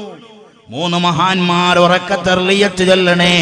ഒന്ന് സയ്യിദുനാ ഉബൈദത്ത് ഇബ്നു ഹാരിസ് റളിയല്ലാഹു അൻഹു, മറ്റൊന്ന് മഹാനായ സയ്യിദുനാ ഹംസ റളിയല്ലാഹു അൻഹു, മറ്റൊന്ന് സയ്യിദുനാ അലി ഇബ്നു അബീ ത്വാലിബ് റളിയല്ലാഹു അൻഹു. 3 മഹാന്മാർ ചാടിയങ്ങിറങ്ങി. ഇനി ഇവരൊന്ന് പരിചയപ്പെടുത്താൻ ഞാൻ. ആരാണ് ഈ 3 മഹാന്മാർ? പുണ്യനബി സല്ലല്ലാഹു അലൈഹി വസല്ലമ തങ്ങളുടെ ഏറ്റവും അടുത്ത ബന്ധുക്കളാണ്. അബ്ദുൽ മുത്തലിബിന്റെ മകൻ ഹാരിസിന്റെ മകനാണ് മഹാനായ ഉബൈദ റളിയല്ലാഹു അൻഹു. പുണ്യനബി സല്ലല്ലാഹു അലൈഹി വസല്ലമ തങ്ങളുടെ ബാപ്പാന്റെ സഹോദര പുത്രനാണ് ഉബൈദ റളിയല്ലാഹു അൻഹു. മഹാനായ ഹംസ റളിയല്ലാഹു അൻഹു ആരാണ്? അബ്ദുൽ മുത്തലിബിന്റെ മോനാണ്, റസൂലുള്ളാഹിന്റെ എളാപ്പയാണ്. അലി റളിയല്ലാഹു അൻഹു അബ്ദുൽ മുത്തലിബിന്റെ മകനായ അബൂ ത്വാലിബിന്റെ മോനാണ് സയ്യിദുനാ അലി റളിയല്ലാഹു അൻഹു. 3 പുണ്യനബി സല്ലല്ലാഹു അലൈഹി വസല്ലമ തങ്ങളുടെ ഏറ്റവും അടുത്ത ബന്ധുക്കളാണ്. എന്റെ കുടുംബക്കാര് വരണ്ടാന്ന് പറഞ്ഞില്ല, എന്റെ ഫാത്തിമയുടെ ഭർത്താവ് വേണ്ടാന്ന് പറഞ്ഞില്ല. പുണ്യനബി സല്ലല്ലാഹു അലൈഹി വസല്ലമ തങ്ങളുടെ അടുത്ത ബന്ധുക്കളായ 3 പേർ ചാടിയിറങ്ങി. അലി വലീദിനോട്, ഹംസ ഷൈബത്തിനോട്, ഉബൈദ ഉത്ബത്തിനോട്. കഥ പറയാൻ നമുക്ക് സമയമില്ല, ചുരുക്കി പറയാം. അലി റളിയല്ലാഹു അൻഹു വലീദിനെ കൊന്നു, ഹംസ റളിയല്ലാഹു അൻഹു ഷൈബത്തിനെ കൊന്നു, ഉബൈദ റളിയല്ലാഹു അൻഹു ഉത്ബത്തിനെ കൊല്ലണം. പക്ഷേ ഉബൈദ റളിയല്ലാഹു അൻഹുവിന് സാധിച്ചില്ല. മഹാനവർകൾക്ക് വയസ്സെത്രയാന്നറിയോ? നമ്മുടെ പള്ളിയിൽ സ്റ്റൂള് വെച്ച് നിസ്കരിക്കുന്ന കാരണവരുടെ വയസ്സാണ് 63 വയസ്സുള്ള മഹാനാണ്. 63 വയസ്സ്, താടിയും മുടിയൊക്കെ നരച്ചുപോയ പ്രായം ചെന്ന വന്യവയോധികനാണ്. ആരാണ് ഇസ്ലാമിന്റെ ഇസ്സത്ത് ഉണ്ടാക്കിയവർ? ആരാണ് ബദറിന്റെ രണഭൂമിയിൽ ചെഞ്ചായമണിയിച്ചവർ? മജ്ലിസുന്നൂറിന്റെ മജ്ലിസിലിരിക്കുമ്പോ നിങ്ങൾ ഓർക്കണം, 63 വയസ്സ് പ്രായമുള്ള താടിയും മുടിയൊക്കെ നരച്ചുപോയ മഹാനായ ഉബൈദ റളിയല്ലാഹു അൻഹുവാണ് പടപൊരുതിയത്. ഉത്ബത്ത് ചതിപ്രയോഗത്തിലൂടെ മഹാനവർകളുടെ കാലിന്റെ തുടക്ക് ഒരൊറ്റ വെട്ടുവെച്ചു കൊടുത്തു. ബദറിൽ വീണു സയ്യിദുനാ ഉബൈദ റളിയല്ലാഹു അൻഹു. ഇത് കണ്ടു ഹംസ റളിയല്ലാഹു അൻഹു കണ്ടു, അലി റളിയല്ലാഹു അൻഹു കണ്ടു. പുകിന്താറിരൂപേരും അതീക്ഷണത്തിൽ പുകഴും ഹബീബുള്ള തിരുമുമ്പെത്തി. ചുഗന്ധേ ഉബൈദത്തെ എടുത്തതമ്മ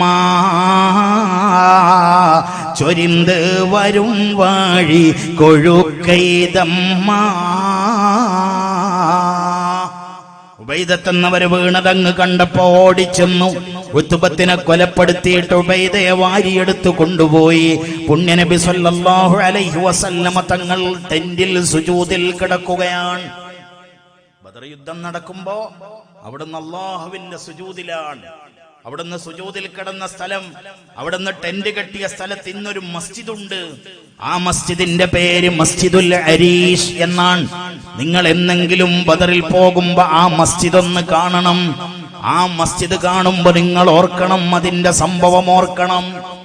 ആ മസ്ജിദുൽ അരീഷ് നിന്ന സ്ഥലത്തായിരുന്നു അവിടുന്ന് ടെന്റ് കെട്ടിയത്. ആ ടെന്റിൽ ഉബൈദത്തെന്നോരെ വാരിയെടുത്തു കൊണ്ടുപോയി. കൊണ്ടുപോകുന്ന വഴിയിൽ ചൊരിന്ത് വരും വഴി കൊഴുക്കൈതമ്മ. പോകുന്ന വഴി മുഴുവനും ചോര ചാലിട്ടൊഴുകുന്നുണ്ട് സയ്യിദുനാ ഉബൈദ റളിയല്ലാഹു അൻഹുവിന്റെ രക്തമിങ്ങനെ ഒഴുകുന്നുണ്ട്. കൊണ്ടുപോയി കിടത്തി. എങ്ങനെ കിടത്തിയത്? വൽജഊഹു ഇലാ ജാനിബി മൗഖിഫിഹി സല്ലല്ലാഹു അലൈഹി വസല്ലം. അല്ലാഹുവിന്റെ റസൂല് സുജൂദിൽ കിടക്കുന്ന സ്ഥലത്തിന്റെ തൊട്ടടുത്ത് ഉബൈദത്തെന്നോരെ കിടത്തി. അവിടുന്ന് സുജൂദിൽ നിന്ന് എണീറ്റ് നോക്കുമ്പോ ഉബൈദത്തെന്നോരൂര മുറിഞ്ഞു തൂങ്ങിയിട്ട് രക്തമിങ്ങനെ പമ്പ് ചെയ്തുകൊണ്ട് കിടക്കുന്നു. ഫഅഫറശഹു റസൂലുള്ളാഹി സ്വല്ലല്ലാഹു അലൈഹി വസല്ലമ ഖദമഹു ശരീഫ. അല്ലാഹുവിന്റെ റസൂല് തന്റെ കാലങ്ങ് നീട്ടിക്കൊടുത്തു ഉബൈദത്തെന്നവരെ കിടത്താൻ. അതൊരു രംഗമാണ്. അവിടുത്തെ മടിയിൽ തലവെച്ച് തന്റെ കവിൾത്തടം റസൂലുള്ളാന്റെ കാലിൽ വെച്ച് കിടന്നു സയ്യിദുനാ ഉബൈദ.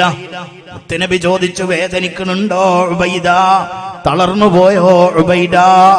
എന്തേ അങ്ങേക്ക് പറ്റിപ്പോയതില്ല നബിയെ? ഞാൻ കരയുന്നത് വേദനിച്ചിട്ടല്ല, എന്റെ കുടുംബത്തെ ഓർത്തിട്ടല്ല ഞാൻ കരയുന്നത്, എന്റെ ഭാര്യ മക്കളെ കുറിച്ച് ഓർത്തിട്ടല്ല ഞാൻ കരയുന്നത്. പിന്നെ ബദറിൽ ഇറങ്ങുമ്പോ എനിക്ക് 2 ആഗ്രഹമുണ്ടായിരുന്നു. ഒന്ന്, ഹംസയെപ്പോലെ അലിയെപ്പോലെ എതിരാളിയെ കൊലപ്പെടുത്തിയിട്ട് അങ്ങയുടെ മുന്നിൽ വന്നൊരു തക്ബീർ ചൊല്ലണമായിരുന്നു. അതിനെനിക്ക് പറ്റിയില്ല.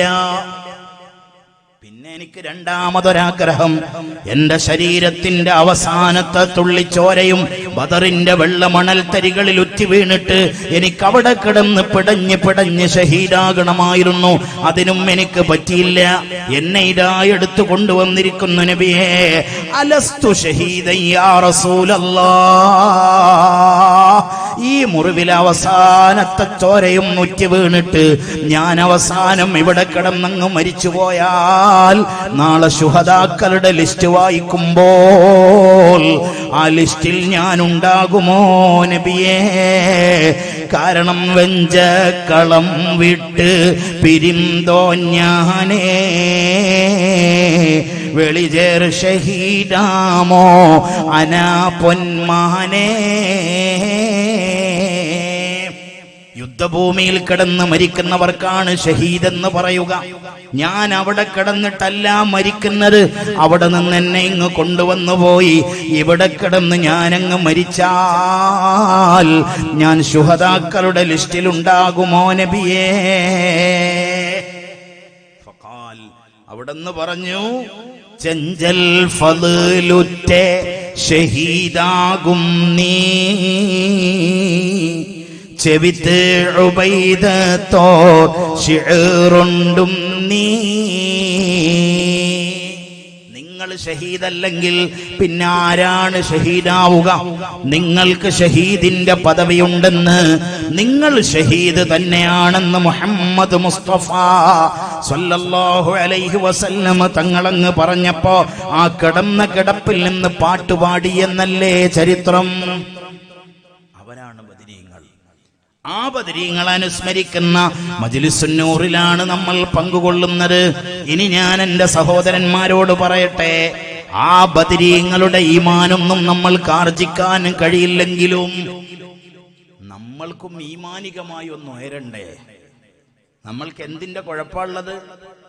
സൗകര്യങ്ങളുടെ കുഴപ്പമില്ല, എല്ലാ സംവിധാനങ്ങളുമുണ്ട്, എല്ലാ സൗകര്യങ്ങളുമുണ്ട്. പക്ഷേ എന്തുകൊണ്ടാണ് ഈമാനികമായി നമ്മൾക്ക് അത്രമേൽ ഉയരാൻ സാധിക്കാത്തത്? എന്തുകൊണ്ടാ സാധിക്കാത്തത്? ഞാൻ ഇങ്ങോട്ട് കയറി വരുമ്പോ ആദരണീയനായ എന്റെ സുഹൃത്ത് മഹാനായ സയ്യിദ് ഷാഹിദ് തങ്ങൾ പറഞ്ഞുകൊണ്ടിരുന്നതും അതായിരുന്നു. ഈമാനിന്റെ ഒരു സുഖം എന്തുകൊണ്ടാണ് നമ്മൾക്ക് ലഭിക്കാത്തത്? ഇവിടെ ഇരിക്കുന്ന എല്ലാവരോടും ഞാൻ പറയാം, നിങ്ങളുടെ ഹൃദയം ഒരിത്തിരി സമയം നിങ്ങൾ ഇങ്ങോട്ട് തരൂ. നിസ്കരിക്കുന്നുണ്ട്, പക്ഷേ നിസ്കാരത്തിന്റെ ഒരു രുചി ആസ്വദിക്കാൻ കഴിയുന്നുണ്ടോ? ഖുർആൻ എടുത്ത് കയ്യിൽ പിടിക്കുമ്പോഴേക്ക് എവിടെ നിന്നാണ് ഉറക്കം വന്നത്? നന്മ ചെയ്യണമെന്ന് കൊതിയുണ്ട്, പക്ഷേ ആ നന്മയുടെ ഭാഗത്തേക്ക് നടക്കുമ്പോഴേക്ക് എവിടെ നിന്നാണ് പ്രശ്നങ്ങൾ വന്നത്? എന്തുകൊണ്ടാണ് നമ്മൾക്ക് ആസ്വദിക്കാൻ കഴിയാത്തത്? ബദരീങ്ങൾ അവർ ജീവിതം സമർപ്പിച്ചു. നമ്മൾ ജീവിതമൊന്നും കൊടുക്കണ്ട, ഉള്ള ജീവിതം അള്ളാഹുവിനെ ഇബാദത്ത് ചെയ്താൽ മതി. പക്ഷെ അതിന്റെ രുചി നമ്മൾക്ക് ലഭിക്കുന്നുണ്ടോ? എന്തുകൊണ്ടാണ് ലഭിക്കാത്തത്? ഞാൻ ഉദാഹരണം പറയാം. ഈ കൂട്ടത്തിലേതോ ഒരാൾ നല്ല പനി പിടിച്ച് വീട്ടിൽ കിടക്കുന്നു. ഭാര്യ വന്നിട്ട് ചോദിച്ചു, അല്ല ഭർത്താവേ, അല്ല പ്രിയപ്പെട്ടവരെ, അടുത്ത വീട്ടിലെ കല്യാണ വീട്ടിൽ നിന്ന് നല്ല ബിരിയാണി കൊണ്ടുവന്നിട്ടുണ്ട്. നിങ്ങൾ ചെല്ലാത്തത് കൊണ്ട്, നിങ്ങൾ അവിടെ പങ്കെടുക്കാത്തത് കൊണ്ട് നിങ്ങൾക്ക് ബിരിയാണി കൊണ്ടുവന്നിട്ടുണ്ട്. ഒരിത്തിരി എടുക്കട്ടെ? അദ്ദേഹം പറഞ്ഞു, വേണ്ട, എന്താണ്, പനിയാണ്, അയാൾക്ക് ബിരിയാണി വേണ്ട. എന്നാ പിന്നെ കുറച്ച് പായസം എടുത്താലോ? അതും വേണ്ട. എന്നാ പിന്നെ കുറച്ച് ചോറെടുത്താലോ? അയാൾക്കൊന്നും വേണ്ട. എന്തുകൊണ്ട്? ഇതിന്റെ രുചി അയാൾക്ക് ആസ്വദിക്കാൻ കഴിയണില്ല. എന്താ ആസ്വദിക്കാൻ കഴിയാത്തത്? അയാളുടെ ശരീരത്തിന് അസുഖമുണ്ട്. ഇതേപോലെ നിസ്കാരത്തിന് നല്ല രസമുണ്ട്, നോമ്പിന് നല്ല രസമുണ്ട്, ഖുർആനിന് നല്ല രസമുണ്ട്. പക്ഷേ എനിക്ക് നിസ്കാരത്തിലേക്ക് കൈ കെട്ടിയപ്പോഴേക്ക് കോട്ടുവായിട്ടു. എവിടെ നോക്കിയോ ക്ഷീണം വന്നു, തലയൊന്ന് ചൊറിഞ്ഞു, കാലൊന്ന് ചൊറിഞ്ഞു, കൊതുകടിക്കണുണ്ടോന്നൊന്ന് നോക്കി. റക്അത്തിന്റെ എണ്ണം ഓർമ്മയില്ല, ഒന്നാമത്തെ തഹിയ്യാത്ത് ഓതിയോ ഇല്ലേ ഓർമ്മയില്ല, പിന്നെ ഒരു സുമാർ ഓതിയിട്ടുണ്ടാവും അങ്ങ് കരുതി. അങ്ങനൊക്കെ കൂടിയാ നിസ്കരിച്ചത്. എന്താണ് ഇതിന്റെ ഒരു രസം കിട്ടാത്തത്? ഖുർആൻ ഓതണമെന്നൊക്കെ കരുതി, പക്ഷേ ഒരു പേജ് ഓതിയപ്പോഴേക്ക് എവിടെ നിന്നോ ഉറക്കം വന്നു. എന്തുകൊണ്ട് എനിക്ക് ആസ്വദിക്കാൻ കഴിഞ്ഞില്ല? ഈമാന്റെ രുചി ആസ്വദിക്കാൻ കഴിഞ്ഞില്ല. ശരീരത്തിന് പനി വന്നതുപോലെ എന്റെ ഹൃദയത്തിനൊരസുഖം വന്നുപോയി. ആ സുഖത്തെ മറികടന്നാൽ ഈമാനിന്റെ രുചി ആസ്വദിക്കാൻ എനിക്ക് കഴിയും. അതിന് 3000 300 ഒന്നും വേണ്ട, 30 വേണ്ട. 3 മാർഗങ്ങളാണ് മുഹമ്മദ് നബി സല്ലല്ലാഹു അലൈഹി വസല്ലമ തങ്ങൾ പറഞ്ഞത്. അതിലൊന്നാമത്തെ വഴി മാത്രം പറഞ്ഞ് ഞാൻ എന്റെ സംസാരം അവസാനിപ്പിക്കും. ഈമാനിന്റെ രുചി ആസ്വദിക്കാനുള്ള ഒന്നാമത്തെ വഴി അയ്യകൂനല്ലാഹു വറസൂലുഹു അഹബ്ബ ഇലൈഹി മിമ്മാ സിവാഹുമാ. അല്ലാഹുവിനെ ഒന്ന് സ്നേഹിക്കാൻ കഴിയോ? പ്രിയപ്പെട്ട സഹോദരി, അല്ലാഹുവിനെ ഒന്ന് സ്നേഹിക്കാൻ കഴിയോ? ആരാണ് എന്റെ ലവർ? ഒരു പെൺകുട്ടിയോട് ചോദിക്കുമ്പോ അവൾക്ക് പറയാൻ കഴിയുമോ എന്റെ ലവർ അല്ലാഹുവാണ്? എന്റെ പ്രിയപ്പെട്ട ചെറുപ്പക്കാരാ, നിനക്ക് പറയാൻ കഴിയുമോ ഞാൻ പ്രണയിക്കുന്നത്, ഞാൻ ഏറ്റവും ഇഷ്ടപ്പെടുന്നത് എന്റെ റബ്ബിനെയാണ്? പറയാൻ കഴിയോ? എന്നാൽ മറ്റു ബിംബങ്ങളൊന്നും ഇതിന്റെ ഉള്ളിൽ കയറിക്കൂടൂല. അള്ളാഹുവിനെ പ്രണയിക്കാൻ കഴിയുമോ? അള്ളാഹുവും അവന്റെ റസൂലും ഈ ലോകത്തുള്ള മറ്റെല്ലാത്തിനേക്കാളും ഏറ്റവും ഇഷ്ടമുള്ളതായി മാറിയാൽ ഈമാന്റെ രുചി അയാൾക്ക് ആസ്വദിക്കാൻ കഴിയും. അതിനെന്ത് വേണം? ആരാണ് അള്ളാഹു എന്നറിയണം. ആരാണ് അള്ളാഹു? നമ്മൾ വഅദുകളിലൊക്കെ പറഞ്ഞു പടച്ചവനെ പേടിക്കണമെന്ന്. ഞാൻ നിങ്ങളോട് പറയുന്നു, നിങ്ങൾ പടച്ചവനെ പേടിക്കണ്ട, നിങ്ങൾ പടച്ചവനൊന്ന് സ്നേഹിക്കുമോ? അപ്പൊ ചിലർ ചോദിച്ചു, ഇതുവരെ കേട്ട വഅദൊക്കെ തെറ്റായിരുന്നോ? അല്ല, ശരിയായിരുന്നു. പിന്നെ പടച്ചവനെ പേടിക്കാന്ന് പറഞ്ഞാൽ എന്താണ്?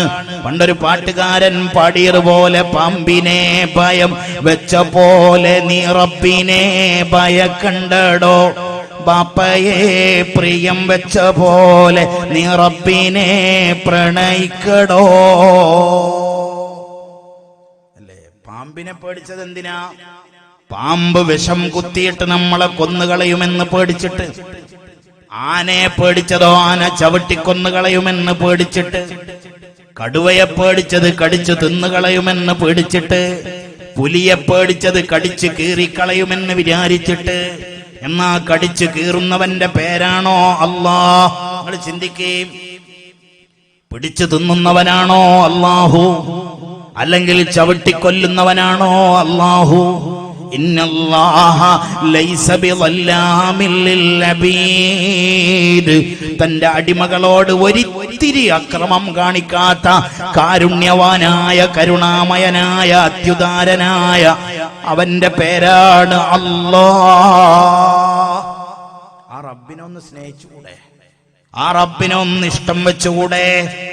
ഏയ് സഹോദരന്മാരെ, ലോകത്ത് വലിയ ബന്ധങ്ങളുണ്ട്, അല്ലെ? വലിയ ബന്ധങ്ങൾ, ഒരിക്കലും വിട്ടുപോകൂലെന്ന് നമ്മൾ പറയുന്ന പരിശുദ്ധ പ്രേമങ്ങൾ, വല്ലാത്ത പ്രണയങ്ങൾ നമ്മൾ കേട്ടിട്ടുണ്ട്.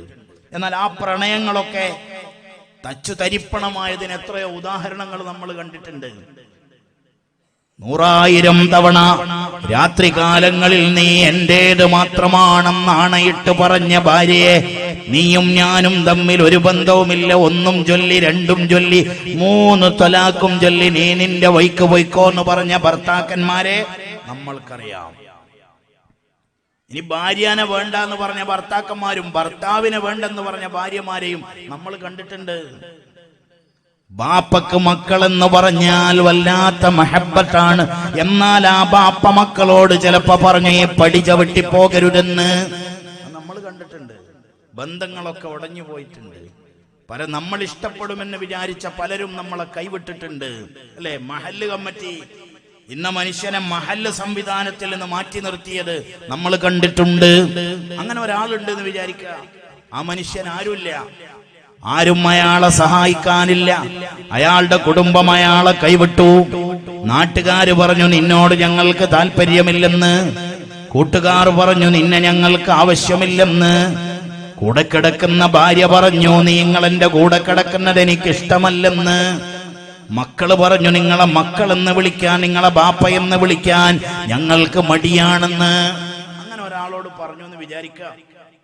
ആ മനുഷ്യൻ ചിന്തിച്ചു, എന്റെ നാട്ടുകാർക്ക് എന്നെ വേണ്ട, എന്റെ കൂട്ടുകാർക്കും എന്നെ വേണ്ട, എന്റെ കെട്ടിയവൾക്ക് എന്നെ വേണ്ട, കുട്ടികൾക്കും വേണ്ട, ആർക്കും എന്നെ വേണ്ട, ഇനി മരിച്ചു കളയലാണ് നല്ലത് എന്ന് കരുതി അയാൾ ഇങ്ങനെ നടക്കുമ്പോ അയാൾ കേൾക്കുന്ന ഒരു വിളിയുണ്ട്. ആരായിരിക്കും അയാളെ തിരിച്ചു വിളിക്കുക? നാട്ടുകാര് വിളിക്കില്ല, വീട്ടുകാര് വിളിക്കില്ല, ഭർത്താവ് വിളിച്ചില്ല, ഭാര്യ വിളിച്ചില്ല, മക്കള് വിളിച്ചില്ല, ഉപ്പ വിളിച്ചില്ല, ഉമ്മ വിളിച്ചില്ല. എല്ലാരും പറഞ്ഞു മരിച്ചാ പോലും അവൻ ഇങ്ങോട്ട് വരണ്ടെന്ന് പറഞ്ഞു. പക്ഷെ ഒരുത്തൻ പറഞ്ഞു, ആരാണ് ആ പറഞ്ഞവൻ? അവന്റെ പേരാണ് അല്ലാഹ്. എന്താ പടച്ചറപ്പ് പറഞ്ഞത്? യാ ഇബാദിയല്ലദീന അസ്റഫു അലാ അൻഫുസിഹിം ലാ തഖ്നതൂ മിർ റഹ്മത്തില്ലാഹ്. ആരാ മോനെ നീ നന്നാവൂല എന്ന് പറഞ്ഞത്? ഏത് കമ്മിറ്റിയാ നിന്നെ പുറത്താക്കിയത്? ഏത് ഭാര്യയാണ് നീ നന്നാവൂല എന്ന് പറഞ്ഞത്? ഏത് ബാപ്പയാണ് നിന്നെ ആട്ടിപ്പായിച്ചത്? നിന്റെ ആ കുഞ്ഞിക്കൈയൊന്ന് ഉയർത്തു മോനെ. ഈച്ചയുടെ കാഷ്ടത്തിന്റെ വലിപ്പത്തിൽ 2 ഇറ്റ് വെള്ളം നിന്റെ കണ്ണെന്നൊലിപ്പിച്ചിട്ട് നീ എന്നോടൊന്ന് പറ, റബ്ബേ മാപ്പ് എന്നൊരൊറ്റ വാക്ക് പറഞ്ഞാൽ ഇന്നല്ലാഹ യഗ്ഫിറുദ്ദുനൂബ ജമീഅ, ഇന്ന് പറ്റ കുഞ്ഞിന്റെ കൽബ് എത്ര പരിശുദ്ധമാണോ അതേപോലെ നിന്നെ ഞാനങ്ങ് പരിശുദ്ധനാക്കി തരുമെന്ന് പറഞ്ഞവന്റെ പേരാണ് അല്ലാഹ്. ആ റബ്ബിനൊന്ന് സ്നേഹിച്ചുകൂടെ നമ്മൾക്ക്? പ്രിയപ്പെട്ട ചെറുപ്പക്കാരെ, ആ റബ്ബിന് കൽബിൽ ഒരു സ്ഥാനം കൊടുത്തുകൂടെ? ഏതൊക്കെയോ നായകന്മാർക്ക് സ്ഥാനം കൊടുത്ത കൽബ് അല്ലേ? തന്റെ നായകന്മാർ പരാജയപ്പെട്ടപ്പോ തല്ലുണ്ടായി, കേരളത്തിൽ വെട്ടും കുത്തുമൊക്കെ ഉണ്ടായി, കുഴപ്പങ്ങളുണ്ടായി, പ്രശ്നങ്ങളുണ്ടായി, റോഡ് ബ്ലോക്കായി, പ്രശ്നങ്ങളായി, പ്രയാസങ്ങളായി. ഞാൻ ഒരാളെയും പരാമർശിക്കുന്നില്ല. പക്ഷേ ഞാനൊന്ന് ചോദിക്കട്ടെ, ആ കൽബിന്റെ ഉള്ളിൽ അള്ളാഹുവിനോടൊരു പ്രണയം എന്റെ കുഞ്ഞനുജാ നീ ഒന്ന് വളർത്തി നോക്ക്. എന്തൊരു രസമുണ്ടാവും. അള്ളാഹുവിനൊന്ന് ഇഷ്ടം വെച്ച് നോക്ക്. സയ്യിദുനാ ദാവൂദ് നബി അലൈഹിസ്സലാം ഒരിക്കൽ അള്ളാഹുവിനോട് ചോദിച്ചു, പടച്ചവനെ, നിന്റെ അനുഗ്രഹങ്ങൾ എണ്ണാൻ കഴിയൂല എന്നാണല്ലോ നീ പറഞ്ഞത്. അങ്ങനെയാണെങ്കിൽ ആ അനുഗ്രഹങ്ങളുടെ കൂട്ടത്തിൽ ചെറിയ ഒരനുഗ്രഹമേതാണെന്ന് എനിക്കൊന്ന് അറിഞ്ഞാൽ കൊള്ളാമെന്നുണ്ട്. അള്ളാഹു പറഞ്ഞു, യാ ദാവൂദ് തനഫസ്, ദാവൂദ് നബിയെ നിങ്ങളൊന്ന് ശ്വസിക്ക്. ഇതിന്റെ വില എത്രയാന്ന് നമുക്കറിയില്ല. ഉമ്മയുടെ വയറ്റിൽ നിന്ന് പുറത്തു വന്നത് മുതൽ ഈ സമയം വരെ മേലോട്ട് വലിച്ച ശ്വാസത്തിന്റെ കണക്കെത്രയാണ്? താഴോട്ട് വിട്ട ശ്വാസത്തിന്റെ നിശ്വാസത്തിന്റെ കണക്കെത്രയാണ്? ഇതിന്റെ വില നമ്മൾക്കറിഞ്ഞില്ല. എന്നാൽ കുറച്ചു നാളുകൾക്ക് മുന്നേ കോവിഡ് ലോകത്തിന്റെ ദിഗന്ധങ്ങളെ പിടിച്ചു കുലുക്കിയപ്പോ ആശുപത്രികളിൽ ഓക്സിജൻ തീർന്നുപോയിട്ട് ലക്ഷോപലക്ഷം ജനങ്ങൾ മരണത്തിന് കീഴടങ്ങിയപ്പോ ഇതിന്റെ വില എത്രയാണെന്ന് നമ്മൾ പഠിച്ചു. എന്നിട്ടും നമ്മൾക്ക് മനസ്സിലായില്ല. കോവിഡ് വീണ്ടും എവിടുന്നോ പുറപ്പെട്ടിട്ടുണ്ട് എന്നാ കേൾക്കുന്നത്. അല്ലാഹു തആല നമ്മെ കാത്തു രക്ഷിക്കട്ടെ. അപ്പൊ പ്രിയപ്പെട്ട സഹോദരന്മാരെ, ദാവൂദ് നബിയോട് അള്ളാഹു പറഞ്ഞു, ഒന്ന് ശ്വസിക്കാൻ പറഞ്ഞു. ഫതനഫസ ദാവൂദ് അലൈഹിസ്സലാം, ദാവൂദ് നബി ഒന്ന് ശ്വസിച്ചു. അള്ളാഹു ചോദിച്ചു, ഈ സമയം വരെ നിങ്ങൾ എത്ര തവണ ശ്വസിച്ചിട്ടുണ്ട്? മഹാനവർകൾ പറഞ്ഞു, സുബ്ഹാനല്ലാഹ്, എനിക്കറിയില്ല. അങ്ങനത്തെ നിങ്ങളാണോ എന്റെ അനുഗ്രഹങ്ങൾ എണ്ണാൻ തുടങ്ങുന്നത്? സാധ്യമല്ല. അത്രയും അനുഗ്രഹങ്ങളുടെ പേമാരി വർഷിച്ച റബ്ബിനെ ഒന്ന് സ്നേഹിക്കണം. അല്ലെ, റബ്ബിനെ നമ്മൾ സ്നേഹിക്കാൻ തുടങ്ങിയ എന്താ സംഭവിക്കാന്നറിയോ? അള്ളാഹു ആ സ്നേഹം ഒളിപ്പിച്ചു വെക്കൂല. സ്നേഹം ഒളിപ്പിച്ചു വെക്കാനുള്ളതല്ല, സ്നേഹം പ്രകടിപ്പിക്കാനുള്ളതാണ്. പക്ഷെ ആ സ്നേഹം എന്തായിരിക്കണം? പുറത്തു പറയാൻ പറ്റുന്ന സ്നേഹമായിരിക്കണം. എന്നാ ദേഷ്യം പിടിച്ചു വെക്കാനുള്ളതാണ്, പരസ്യമാക്കാനുള്ളതല്ല. സ്നേഹം പരസ്യമാക്കാനുള്ളതാണ്, ദേഷ്യം പരസ്യമാക്കാനുള്ളതല്ല, പിടിച്ചുകെട്ടാനുള്ളതാണ്. മുഅ്മിനീങ്ങളെ കുറിച്ച് ഖുർആൻ പറഞ്ഞു, ആരാണ് സ്വർഗ്ഗക്കാർ?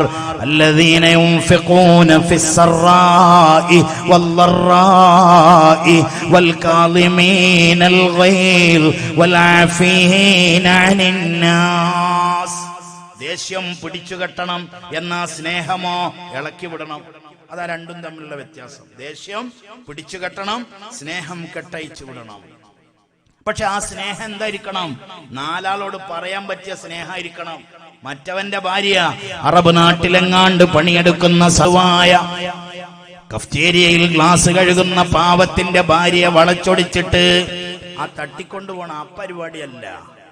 നാലാളോട് പറയാൻ പറ്റിയതായിരിക്കണം. ആൺകുട്ടികൾക്ക് പറയാൻ പറ്റിയതായിരിക്കണം, പെൺകുട്ടികൾക്ക് പറയാൻ പറ്റിയതായിരിക്കണം.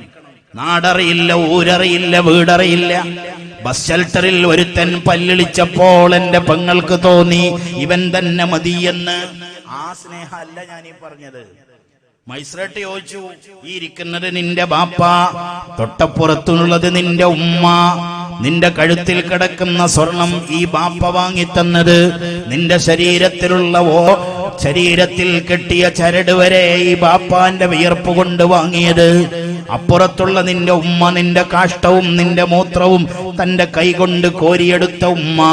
എന്നാൽ ഇപ്പുറത്ത് നിൽക്കുന്നതോ, ഇന്നലെ മിനഞ്ഞാന്നൊരു ചാറ്റിങ്ങിലൂടെ ഒരു ചിരിയുടെ ഇമോജി അയച്ചു, അപ്പൊ അങ്ങോട്ടൊരു ലവ് അയച്ചു, പിന്നെ ഇങ്ങോട്ട് ഐ ലവ് യു എന്ന് പറഞ്ഞു, തിരിച്ചങ്ങോട്ടും പറഞ്ഞു. അങ്ങനെ പ്രണയമായി, അവനില്ലാതെ ജീവിക്കാൻ പറ്റാതെയായി. മൈസ്രട്ട് ചോദിച്ചു, ആരുടെ കൂടെ പോണു? നീ ആരുടെ കൂടെ പോണത്? ഈ ഇന്നലെ കണ്ട ഇവന്റെ കൂടെ പോണോ? നിന്നെ ഓർത്തിട്ട് കണ്ണിലെ വെള്ളത്തിന് പകരം ചോര ഒഴുക്കുന്ന ഈ ഉമ്മാനെയും ബാപ്പാനെയും വേണോ? എന്താ എന്നെ സ്നേഹിച്ചു നോക്ക്. ആരെങ്കിലും അള്ളാഹുവിനെ സ്നേഹിക്കാൻ തുടങ്ങിയാൽ അള്ളാഹു ഒരിക്കലും ആ സ്നേഹം ഒളിപ്പിച്ചു വെക്കൂല. അവൻ വിളിക്കും, സയ്യിദുനാ ജിബ്രീൽ അലൈഹിസ്സലാമിനെ വിളിക്കും. എന്നിട്ട് ജിബ്രീലിനോട് പറയും, ജിബ്രീലേ ഇന്ന ഫുലാനന യുഹിബ്ബുനീ, ഇന്ന നാട്ടിലെ ഇന്ന സഹോദരന് എന്നോട് ഇഷ്ടമാണ് ജിബ്രീലേ. കരുവാത്ത് കുന്നിലെ അബ്ദുള്ള എന്ന് പറയുന്ന സഹോദരന് എന്നെ ഇഷ്ടമാണ് ജിബ്രീലേ, എനിക്കും അയാളെ ഇഷ്ടമാണ്. ഒന്ന് ആലോചിച്ച് നോക്ക്. നിങ്ങളുടെ ബാപ്പ നിങ്ങൾക്ക് വിളിച്ച പേര് അള്ളാഹു വിളിക്കുന്നു. ജിബ്രീലിനോട് പറയുന്നു, ഇന്ന നാട്ടിലെ ഇന്ന അബ്ദുള്ളാന്റെ മകൻ മുഹമ്മദിനെ എനിക്കിഷ്ടമാണ്. അള്ളാഹു നമ്മളാ കൂട്ടത്തിൽ പെടുത്തിത്തരട്ടെ. എന്നിട്ട് ജിബ്രീലിനോട് പറയും, അതുകൊണ്ട് ജിബ്രീലേ എനിക്കയാളെ ഇഷ്ടമായതുപോലെ ഫഅഹിബ്ബഹു, നിങ്ങളും അയാളെ ഇഷ്ടം വെക്കണം. ജിബ്രീൽ അലൈഹിസ്സലാം നമ്മളെ സ്നേഹിക്കാൻ തുടങ്ങും. ജിബ്രീൽ ഈ സ്നേഹം ഒളിപ്പിച്ചു വെക്കുവോ? ജിബ്രീൽ ഒളിപ്പിച്ചു വെക്കൂല. സ്വഹീഹ് മുസ്ലിമിൽ കാണാം, ജിബ്രീൽ അലൈഹിസ്സലാം യുനാദി ഫിസ്സമാ, വാനലോകത്തൊരു അനൗൺസ് നടത്തും. വാനലോകത്ത് വിളിച്ചു പറയും, ഇന്ന നാട്ടിലെ ഇന്ന അബ്ദുള്ളാന അല്ലെങ്കിൽ ഇന്ന ആയിഷക്കുട്ടിയെ അള്ളാഹുവിന് ഇഷ്ടമാണ്, എനിക്കും ഇഷ്ടമാണ്. അതുകൊണ്ട് മലക്കുകളെ നിങ്ങളും ഹുബ്ബ് വെക്കണം. അപ്പൊ മലക്കുകൾ മുഴുവനും എന്നെ ഇഷ്ടം വെക്കാം. എന്തായിരിക്കും ആ ഒരു അവസ്ഥ? അങ്ങനത്തെ ഒരു സ്റ്റേജിലേക്ക് ഞാനോ നീയോ വളർന്നാൽ പുണ്യനബി സല്ലല്ലാഹു അലൈഹി വസല്ലമ തങ്ങൾ പറയുന്നു, സുമ്മ യൂദഉ ലഹുൽ ഖബൂലു ഫിൽ അർള്, ആ മനുഷ്യന് ഭൂമിയിൽ വല്ലാത്ത സ്വീകാര്യത അങ്ങ് കിട്ടും. നമ്മൾ ചില ആളുകളെ കണ്ടില്ലേ, എന്തൊരു സ്വീകാര്യതയാണ് അല്ലേ? പാണക്കാട് എന്ന് പറയുന്ന കൊച്ചു ഗ്രാമത്തിലെ കടലുണ്ടിപ്പുഴയിലേക്ക് തലചായ്ച്ച് നിൽക്കുന്ന തെങ്ങിൻ തോപ്പിനരികിലെ ആ വട്ടമേശക്ക് മുന്നിൽ ഒരു മനുഷ്യൻ ഇരുന്നിരുന്നു. 14-ാം രാവ് പോലെ നിറപുഞ്ചിരി തൂകുന്ന കേരളീയ മുസ്ലിമീങ്ങളുടെ മനസ്സിൽ നിന്ന് ഒരിക്കലും മാഞ്ഞുപോകാത്ത നമ്മുടെ പ്രിയപ്പെട്ട നേതാവ് സയ്യിദ് മുഹമ്മദ് അലി ശിഹാബ് നവ്വറല്ലാഹു മർഖദഹു. ആ മനുഷ്യൻ ആ കസേരയിൽ നിന്ന് എണീറ്റ് പോയിട്ട് വർഷങ്ങൾ എത്രയായി, പക്ഷെ ഇപ്പോഴും നമ്മളുടെ മനസ്സിൽ ആ മുഖമിങ്ങനെ തെളിഞ്ഞു നിൽക്കുന്നു അല്ലേ? എവിടെയെങ്കിലും ഒരു സുഹൃതത്തിന് തുടക്കം കുറിക്കുമ്പോ നമ്മൾ ഒന്നാമത് ഓർമ്മിച്ചു സയ്യിദ് മുഹമ്മദ് അലി ശിഹാബ് തങ്ങളെ. നാട്ടിലുള്ള ഡയാലിസ് സെന്ററുകൾ, നാട്ടിലുള്ള ചാരിറ്റി പ്രവർത്തികൾ, റോഡിലൂടെ പാഞ്ഞുകൊണ്ടിരിക്കുന്ന ആംബുലൻസിന്റെ മുകളിൽ പോലും ആ മുത്ത് തങ്ങളുടെ മുഖം നമ്മൾ കണ്ടപ്പോ നമ്മൾക്ക് എന്തൊരിഷ്ടമാണ്. ഇതെവിടെ നിന്ന് നേടിയെടുത്ത ഇഷ്ടമാണ്? പണം കൊടുത്തിട്ടല്ല, സ്വാധീന ശക്തി കൊണ്ടല്ല, മറിച്ച് സുമ്മയൂലഉ ലഹുൽ ഖബൂൽ ഫിൽ അർള്, ഭൂമിയിൽ ഒരു സ്വീകാര്യത അവർക്ക് കിട്ടും. അവിടെ ജാതിയും മതമൊക്കെ വിട്ടിട്ട് ആളുകൾ ഇഷ്ടപ്പെട്ടു പാണക്കാട്ട തങ്ങളെ. അതിന്റെ കാരണം അള്ളാഹു ഇഷ്ടം വെച്ചു എന്നുള്ളതാണ്. അതുകൊണ്ട് പ്രിയപ്പെട്ടവരെ, അള്ളാഹുവിനെ പ്രണയിക്ക്, അള്ളാഹുവിനെ ഇഷ്ടം വെക്ക്. ജീവിതത്തിനൊരർത്ഥമുണ്ടാകും, നിസ്കാരത്തിന് നല്ല രസമുണ്ടാകും അല്ലേ? അപ്പൊ അള്ളാനെ പേടിക്കാന്ന് പറഞ്ഞ എന്താ? എന്റെ റബ്ബിനോട് ഞാൻ നന്ദികേട് കാണിച്ചുകൂടാ അല്ലെ? ഇമാം ഗസാലി റളിയല്ലാഹു അൻഹു തന്റെ കിതാബിൽ ഒരു സംഭവം പറയുന്നു. ഒരാബിദായ മനുഷ്യൻ, ഒരു സ്വാലിഹായ മനുഷ്യൻ, നല്ല ആബിദായ ഒരു മനുഷ്യൻ, അദ്ദേഹം പെട്ടെന്ന് രോഗിയായി പോയി. വീട് പട്ടിണിയായി, വീട്ടിലൊന്നുമില്ല, അരിയില്ല, ഗോതമ്പില്ല. അവസാനം അദ്ദേഹം തന്റെ ഭാര്യയെ വിളിച്ചിട്ട് പറഞ്ഞു, എടി പെണ്ണേ, ഞാനിങ്ങനെ കിടപ്പിലായി പോയി, മക്കളെ പട്ടിണി കിട്ടുകൂടാ, നീയൊന്ന് പോകണം. നമ്മൾ ഇന്നാലിന്ന കടയിൽ നിന്നാണ് പലചരക്ക് സാധനങ്ങൾ വാങ്ങാറുള്ളത്. അയാളുടെ അടുത്ത് പോയിട്ട് പറയണം, ഞാൻ പറഞ്ഞിട്ടുണ്ട് എന്ന് പറഞ്ഞിട്ട് കുറച്ച് ഗോതമ്പ് തരാൻ പറയണം. നാട്ടിൽ പൊതുവെ ഒരു സ്വഭാവമുണ്ട്. എന്താ സ്വഭാവം? ഒരു വിധവയായ പെണ്ണുണ്ട് എന്ന് വിചാരിക്കാം. ഭർത്താവ് മരിച്ചുപോയ ഒരു പെണ്ണുണ്ടെങ്കിൽ അവൾ എന്തിനും റെഡിയായി നിൽക്കുകയാണെന്ന് ചിന്തിക്കുന്ന ചില കാമവെറിയന്മാരുണ്ട്. നമ്മൾ വിളിക്കാൻ കാത്തിരിക്കുകയാണ് അവള് എന്ന് വിചാരിക്കുന്ന ചില കാമവെറിയന്മാരുണ്ട്. അതേപോലെ ഭർത്താക്കന്മാർ സുഖമില്ലാതെ കിടക്കുമ്പോ ആ ഭാര്യയോട് സ്നേഹവും കരുതലും കാണിക്കേണ്ടതിന് പകരം അവനെന്തായാലും അങ്ങനെയായി ഞാനില്ലേ ഇവിടെ എന്ന് ചോദിക്കുന്ന ചില കാമവറിയന്മാരുണ്ട്. ഈ സഹോദരി ആ കടക്കാരന്റെ അടുത്ത് പോയിട്ട് പറഞ്ഞു, എന്റെ ഭർത്താവ് കിടപ്പിലായി പോയി, വീട്ടിൽ 1 മണി ഗോതമ്പില്ല, എന്നെ ഒന്ന് സഹായിക്കണം, എന്റെ കുട്ടികൾ പട്ടിണിയാണ്. ആ സഹോദരൻ പറഞ്ഞു, നിനക്ക് ഗോതമ്പ് എത്ര വേണമെങ്കിലും തരാം, പക്ഷേ മക്കിനീ നഫ്സക്കി, നിന്റെ ശരീരം എനിക്കൊന്ന് കീഴ്പ്പെടുത്തി തരണം. ഇമാം ഗസാലി തങ്ങൾ കുറിച്ചു വെക്കുന്നു. ആ സഹോദരി പറഞ്ഞു, ആ ഗോതമ്പ് എനിക്ക് വേണ്ട, തിരിച്ചു പോന്നു. പക്ഷെ തിരിച്ചു പോന്നപ്പോൾ ഒരു ഉമ്മ മനസ്സ് വേദനിച്ചു. ഭർത്താവിന്റെ ബോധം നഷ്ടപ്പെട്ട് കിടക്കുന്നു. ഉമ്മാനെ കണ്ടു, കാലിയായ സഞ്ചിയുമായി കയറി വരുന്ന ഉമ്മയെ കണ്ടപ്പോ കുഞ്ഞുമക്കൾ നിലവിളിച്ചുകൊണ്ട് പറഞ്ഞു, യാ ഉമ്മീ നഹ്നു നമൂതു ബിൽ ജൂ, വിശന്നിട്ട് മരിച്ചു പോകും, ഞങ്ങൾ മരിച്ചു പോകും, അതുകൊണ്ട് തിന്നാൻ എന്തെങ്കിലും തരണം, അല്ലാതെ ഞങ്ങൾ മരിച്ചു പോകും. ഭർത്താവിനെ കുറെ തട്ടി വിളിച്ചു, അയാൾ മിണ്ടണില്ല. കുഞ്ഞുമക്കളാണെങ്കിൽ നിലവിളിക്കാൻ തുടങ്ങി. ഒരു ഉമ്മയുടെ മനസ്സ് തന്റെ കുഞ്ഞുങ്ങളെ വേദനിപ്പിച്ചുകൂടാ, അവരെ പട്ടിണിക്കിട്ടുകൂടാ. അതൊരു ഉമ്മയുടെ മനസ്സാണ്. നമ്മളെല്ലാവരും ഉമ്മമാരുടെ മക്കളാണ്. ഞാൻ ഉമ്മ എന്ന് പറയുമ്പോ നിങ്ങളുടെ മനസ്സിലേക്ക് ഓർമ്മ വന്നില്ലേ? നിങ്ങൾ ഓരോരുത്തരുടെയും പ്രിയപ്പെട്ട ഉമ്മമാർ അല്ലേ? അടുക്കളയിലെ പാത്രത്തിൽ ഉമ്മാക്കൊരു 4 മണി വറ്റ് ബാക്കി വെക്കാതെ ആ ഇല്ലായ്മയുടെ വല്ലായ്മയുടെ കാലത്ത് നമ്മുടെ മുന്നിൽ കൊണ്ടുവന്ന് വിളമ്പിത്തന്ന നമ്മുടെ പൊന്നുമ്മമാർ, അല്ലാഹു അവർക്ക് മഗ്ഫിറത്ത് കൊടുക്കട്ടെ. അതൊരു ഉമ്മയാണ്. ഉമ്മയോളം വലുത് ഉമ്മ മാത്രമാണ്. അപ്പോ ഈ സഹോദരി തന്റെ മക്കൾ ഇങ്ങനെ കരയുന്നത് കണ്ടപ്പോ സഹിച്ചില്ല. തിരിച്ചു വീണ്ടും ചെന്നു ആ കടക്കാരന്റെ അടുത്ത്.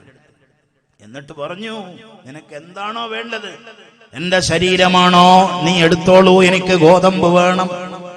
ഈ മനുഷ്യൻ ആവേശത്തോടെ ഫലമ്മാ ഖലാബിഹ, ഈ പെണ്ണിനെയും കൊണ്ട് വിജനമായ സ്ഥലത്തു പോയി ശാരീരികമായ ബന്ധത്തിനൊരുക്കം തുടങ്ങി. ഈ മഹദിയുടെ ശരീരം അങ്ങ് വിറക്കാൻ തുടങ്ങി. എത്രത്തോളം ആ ശരീരത്തിലുള്ള അവയവങ്ങൾ വേർപെട്ടു പോകുമെന്ന നിലക്ക് ശരീരമങ്ങ് വിറക്കാൻ തുടങ്ങിയപ്പോൾ ഈ ചെറുപ്പക്കാരൻ പറഞ്ഞു, മാലക്കി എന്തു പറ്റി നിനക്ക്? ഞാൻ ഈ നാട്ടിലെ തറവാട്ടുകാരനാണ്, ഞാൻ നല്ല സൗന്ദര്യവാനാണ്, നല്ല ആരോഗ്യവാനാണ്. നിന്റെ ഭർത്താവ് അറിയില്ല, നാട്ടുകാരറിയില്ല, എന്നെ ചോദ്യം ചെയ്യാൻ ഒരാളും വരില്ല. നമ്മൾക്ക് ഇന്നത്തെ ദിവസം ആഘോഷമാക്കിക്കൂടെ? നീ എന്തിനാണ് ഇങ്ങനെ പേടിക്കുന്നത്? ആ സഹോദരി വിറച്ച് വിറച്ച് വിറച്ചു കൊണ്ട് പറഞ്ഞു, ഞാൻ എന്റെ ഭർത്താവിനെ പേടിച്ചിട്ടല്ല, ഞാൻ എന്റെ നാട്ടുകാരെ പേടിച്ചിട്ടല്ല, ഇന്നീ അഖാഫുല്ലാഹ്, ഞാൻ എന്റെ റബ്ബിനെ കുറിച്ച് ചിന്തിച്ചിട്ടാണ്. നമുക്ക് ദുആക്ക് നേതൃത്വം നൽകുന്ന ബഹുമാനപ്പെട്ട സയ്യിദ് ഫഖറുദ്ദീൻ തങ്ങൾ, അല്ലാഹു അവിടത്തേക്ക് ദീർഘായുസ്സും ആഫിയത്തും കൊടുക്കട്ടെ. അല്ലാഹു അക്ബർ, അല്ലാഹു അക്ബർ, വലില്ലാഹിൽ ഹംദ്. അപ്പോ അല്ലാഹുവിനെ ഇഷ്ടം വെച്ചാൽ, അല്ലാഹുവിനെ സമർപ്പിച്ചാൽ അവൻ നമ്മളെ ഇഷ്ടം വെക്കും. ആ ഇഷ്ടമാണ് നമ്മൾക്ക് വേണ്ടത്. ഞാൻ നീട്ടിക്കൊണ്ടു പോകണില്ല. അപ്പൊ അള്ളാഹുവിനെ നമ്മൾ അങ്ങനെ ഇഷ്ടം കൂടിക്കൂടി വന്നാൽ പിന്നെ നമുക്ക് തോന്നുന്നത് എന്താണെന്നറിയോ? എനിക്കെന്റെ റബ്ബിനെ ഒന്ന് കാണണം. ഒരു മുഅ്മിനായ മനുഷ്യന്റെ ജീവിതത്തിലെ ഏറ്റവും വലിയ അഭിലാഷം അള്ളാഹുവിനെ ഒന്ന് കാണുക എന്നതാണ്. അല്ലാഹു നമ്മൾക്ക് തൗഫീക്ക് തരട്ടെ. ഇന്ന് വെള്ളിയാഴ്ചയാണ്. നിങ്ങൾ സൂറത്തുൽ കഹ്ഫിൽ ഓതി, ഫമൻ കാന യർജു ലിഖാഅ റബ്ബിഹി ഫൽയഅമൽ അമലൻ സ്വാലിഹാ. ഒരു വിശ്വാസിയുടെ ഏറ്റവും വലിയ അഭിലാഷം അല്ലാഹുവിനെ ഒന്ന് കാണുക. അതിലും വലുത് വേറെ ഒന്നില്ല. സ്വർഗം ഏതായാലും മുഅ്മിനീങ്ങൾക്കുള്ളതാണ്. അത് മുഅ്മിനീങ്ങൾക്കേ കിട്ടുള്ളൂ. അപ്പൊ ആ മുഅ്മിനീങ്ങളുടെ ഏറ്റവും വലിയ അഭിലാഷം തന്റെ റബ്ബിനെ ഒന്ന് കാണുക എന്നതാണ്. റബ്ബിനെ കാണുന്നതിനേക്കാൾ വലിയ ഒരു സന്തോഷം വേറെ ഇല്ല. ഉദാഹരണം പറഞ്ഞാൽ, ഹജ്ജും കഴിഞ്ഞ് മടങ്ങി വന്നു മുഹമ്മദ് നബി സല്ലല്ലാഹു അലൈഹി വസല്ലം. മദീനത്ത് മടങ്ങി വന്നു. എന്നിട്ടോ മദീനത്ത് മടങ്ങി വന്നിട്ട് അവിടുന്ന് സഫർ മാസത്തിന്റെ അവസാന രാത്രികളിലൊന്നിൽ അവിടുന്ന് ജന്നത്തുൽ ബഖയെ സിയാറത്ത് ചെയ്യാൻ വേണ്ടി പോയി. ജന്നത്തുൽ ബഖയെ സിയാറത്ത് ചെയ്യാൻ വേണ്ടി പോയി. ഏതാ ജന്നത്തുൽ ബഖി? മദീനയിലെ പരിശുദ്ധമായ ഖബർസ്ഥാനാണ് ജന്നത്തുൽ ബഖി. ആ ജന്നത്തുൽ ബഖയിൽ നിരവധി സ്വഹാബത്ത് അന്ത്യവിശ്രമം കൊള്ളുന്നുണ്ട്. അല്ലാഹുവിന്റെ റസൂൽ സ്വല്ലല്ലാഹു അലൈഹി വസല്ലമ തങ്ങളുടെ മക്കളുണ്ട് അവിടെ.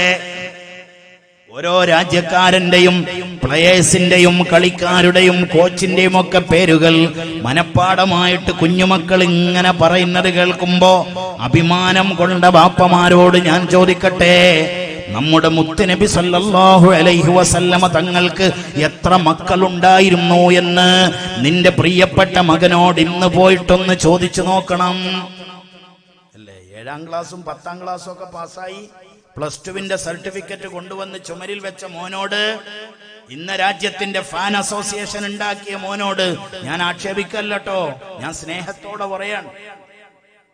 ആ മോനെ വിളിച്ചിട്ട് ചോദിക്കണടാ, നിന്നെക്കാളും നിന്റെ ബാപ്പയെക്കാളും ഉമ്മയെക്കാളും നിന്റെ സർവത്തിനേക്കാളും മഹബത്ത് വെക്കേണ്ട മുത്തുനബി സല്ലല്ലാഹു അലൈഹി വസല്ലമ തങ്ങൾക്കും ഉണ്ടായിരുന്നടോ 7 മക്കൾ നിനക്കറിയാമോ എന്നൊന്ന് ചോദിച്ചു നോക്കണം. അറിയില്ലെങ്കിൽ അതൊന്ന് പഠിപ്പിച്ചു കൊടുക്കണം. അല്ലാഹുവിന്റെ റസൂലിന് 7 മക്കളുണ്ടായിരുന്നു. 7 മക്കളിൽ 6 മക്കളും അവിടുന്ന് ജീവിച്ചിരിക്കുമ്പോ വഫാത്തായി പോയിട്ടുണ്ട്. അല്ലെ, 3 ചുറുചുറുക്കുള്ള ആൺകുട്ടികൾ ഉണ്ടായിരുന്നു. മക്കത്ത് വെച്ചുകൊണ്ട് 2 മക്കള് പോയി. ഒരു മോന്റെ പേര് ഖാസിം എന്നാണ്, ഓർമ്മ വെച്ചോളൂ. മുത്തുനബി സല്ലല്ലാഹു അലൈഹി വസല്ലമ തങ്ങളുടെ ഒരാൺകുട്ടിയുടെ പേര് ഖാസിം എന്നാണ്. മരിച്ചത് മക്കത്ത് വെച്ചാണ്. രണ്ടാമതൊരാൺകുട്ടിയുണ്ട്, ആ മോന്റെ പേര് അബ്ദുള്ള എന്നാണ്. ആ മോനും മരിച്ചത് മക്കത്ത് വെച്ചാണ്. 2 മക്കൾ അടുത്തടുത്ത് മരിച്ചപ്പോ മുശ്രിക്കീങ്ങൾ അല്ലാഹുവിന്റെ റസൂലിനെ കളിയാക്കിയിട്ട് പറഞ്ഞു, മുഹമ്മദ് അബ്തറാണ് എന്ന് പറഞ്ഞു. എന്താ അബ്തർ എന്ന് പറഞ്ഞാൽ? കുലം മുടിഞ്ഞവൻ, വാലറ്റവൻ എന്നൊക്കെയാണ് അതിനർത്ഥം. അഥവാ ആൺകുട്ടികൾ മരിച്ചുപോയി, ഇനി അള്ളാഹുവിന്റെ റസൂലിന് കുടുംബം നിലനിൽക്കൂല, അതൊക്കെ തീർന്നുപോയി എന്ന് പരിഹസിച്ചു. ആസുബിന് വായിൽ എന്ന് പറയുന്ന ഒരു മനുഷ്യനുണ്ടായിരുന്നു. മസ്ജിദുൽ ഹറമിൽ വെച്ചുകൊണ്ട് അള്ളാഹുവിന്റെ റസൂല് ആസിനെ കണ്ടു.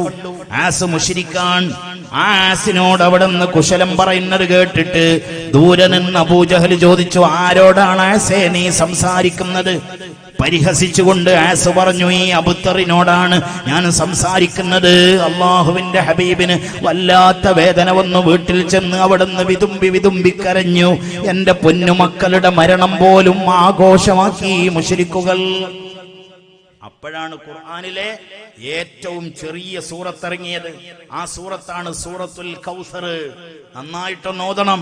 ഇന്നാ അഅതൈനാകൽ കൗസർ ഫസല്ലി ലിറബ്ബിക വൻഹർ ഇന്ന ശാനിയക ഹുവൽ അബ്തർ. അതേ നാണയത്തിൽ അല്ലാഹു തിരിച്ചടിച്ചു നബിയേ, കരയരുത്, തളരരുത്, പതറരുത്. തങ്ങൾ എന്തിന് വിഷമിക്കണം? ഇന്നാ അഅതൈനാകൽ കൗസർ, തങ്ങൾക്ക് നാം കൗസർ തന്നിട്ടില്ലേ നബിയേ. എന്തായി കൗസർ എന്ന് പറഞ്ഞാൽ? നമ്മൾക്കറിയുന്ന ഒരു കൗസറുണ്ട്, ഹൗദുൽ കൗസറാണത്. പാലിനേക്കാൾ വെളുത്തതും തേനിനേക്കാൾ മധുരമുള്ളതും, ഒരിക്കൽ കുടിച്ചാൽ ശേഷം ഒരിക്കലും ദാഹം വരാത്തതുമായ ഒരു വെള്ളം, അതാണ് ഹൗദുൽ കൗസർ. അള്ളാഹു നമ്മൾക്ക് കുടിക്കാൻ ഭാഗ്യം തരട്ടെ. എന്നാ അത് മാത്രാണോ കൗസർ? ഇമാം റാസി തങ്ങളുടെ തഫ്സീർ ഇന്ന് ലോകത്തറിയപ്പെടുന്ന ബൃഹത്തായ തഫ്സീറാണ്. ആ തഫ്സീറിൽ കൗസർ എന്ന വാക്കിന് 15 അർത്ഥം കൊടുത്തിട്ടുണ്ട്. അതിൽ ഒന്നാമത്തെ അർത്ഥം ഞാനീ പറഞ്ഞ ഹൗദുൽ കൗസറാണ്. രണ്ടാമത്തെ അർത്ഥം അന്നഹു നഹറും ഫിൽ ജന്ന, സ്വർഗത്തിലുള്ള ഒരു നദിയാണ്. 3 അന്നഹു ഔലാദുഹു. കൗസർ എന്ന് പറഞ്ഞാൽ നബിയെ തങ്ങൾക്ക് നല്ല മക്കളെ ഞാനങ്ങ് തരും, നിങ്ങൾ കണ്ടോളി എന്നാണ് അതിനർത്ഥം. കാലത്ത് അതിജയിക്കുന്ന മക്കൾ അല്ലെ. നിങ്ങൾ ലോകത്തെവിടെ പോയിട്ട് ചോദിച്ചു നോക്കൂ, മുത്തുനബിയുടെ പേരക്കുട്ടികളുണ്ടോ ഇവിടെ?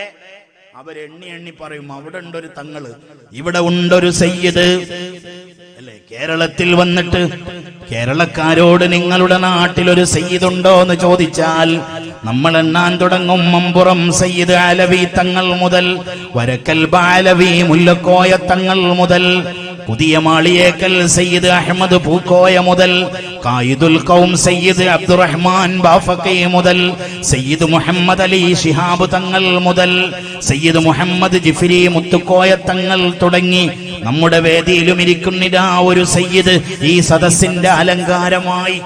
അല്ലാഹു തന്ന ബഹുമാനാണ്. അവിടുത്തെ മക്കൾ ഇന്നും ലോകത്തുണ്ട്. എന്നാൽ അള്ളാഹുവിന്റെ ഖുർആൻ പറഞ്ഞു ഇന്ന ശാനിയക ഹുവൽ അബ്തർ. തങ്ങളെ അബ്തർ എന്ന് വിളിച്ചോനില്ലേ നബിയെ, ഓന്റെ കുടുംബം മുറിഞ്ഞു പോകും. നിങ്ങൾ നോയിക്കോളി. നിങ്ങൾ മക്കത്ത് പോയിട്ട് ചോദിക്ക്, അബൂജഹലിന്റെ പേരക്കുട്ടികളുണ്ടോ അവിടെ? ഒരു കുട്ടിയില്ല. ഉണ്ടെങ്കിൽ തന്നെ ആരും പറയില്ല. അബൂജഹലിന്റെ പേരിൽ ഇന്ന് അവിടെ പറയപ്പെടുന്ന ഒരു കക്കൂസ് കണ്ടിട്ടുണ്ട് ഞാൻ, വേറൊന്നും അവിടെ കാണാനില്ല. അല്ലേ? ചില ആളുകൾ പറയും ഇത് അബൂജഹലിന്റെ കക്കൂസാന്ന് പറയാറുണ്ട്. ആ ഒരു അഡ്രസ്സിൽ കവിഞ്ഞ് അബൂജഹലിന് ഒരു അഡ്രസ്സും അവിടെ ഇല്ല. ഉത്തുബത്തിനില്ല, ശൈബത്തിനില്ല, വലീദിനില്ല. അപ്പൊ അവിടുത്തെ 2 മക്കൾ മക്കത്ത് വിട പറഞ്ഞു, മദീനത്ത് വിട പറഞ്ഞു പോയിട്ടുണ്ട്. ബാക്കിയുള്ള 7 മക്കളിൽ ബാക്കിയുള്ളവർ ഫാത്തിമ ബീവി ഒഴികെ ബാക്കിയുള്ളവരൊക്കെയും അവിടുത്തെ വഫാത്തിന്റെ മുമ്പ് മരണപ്പെട്ടു.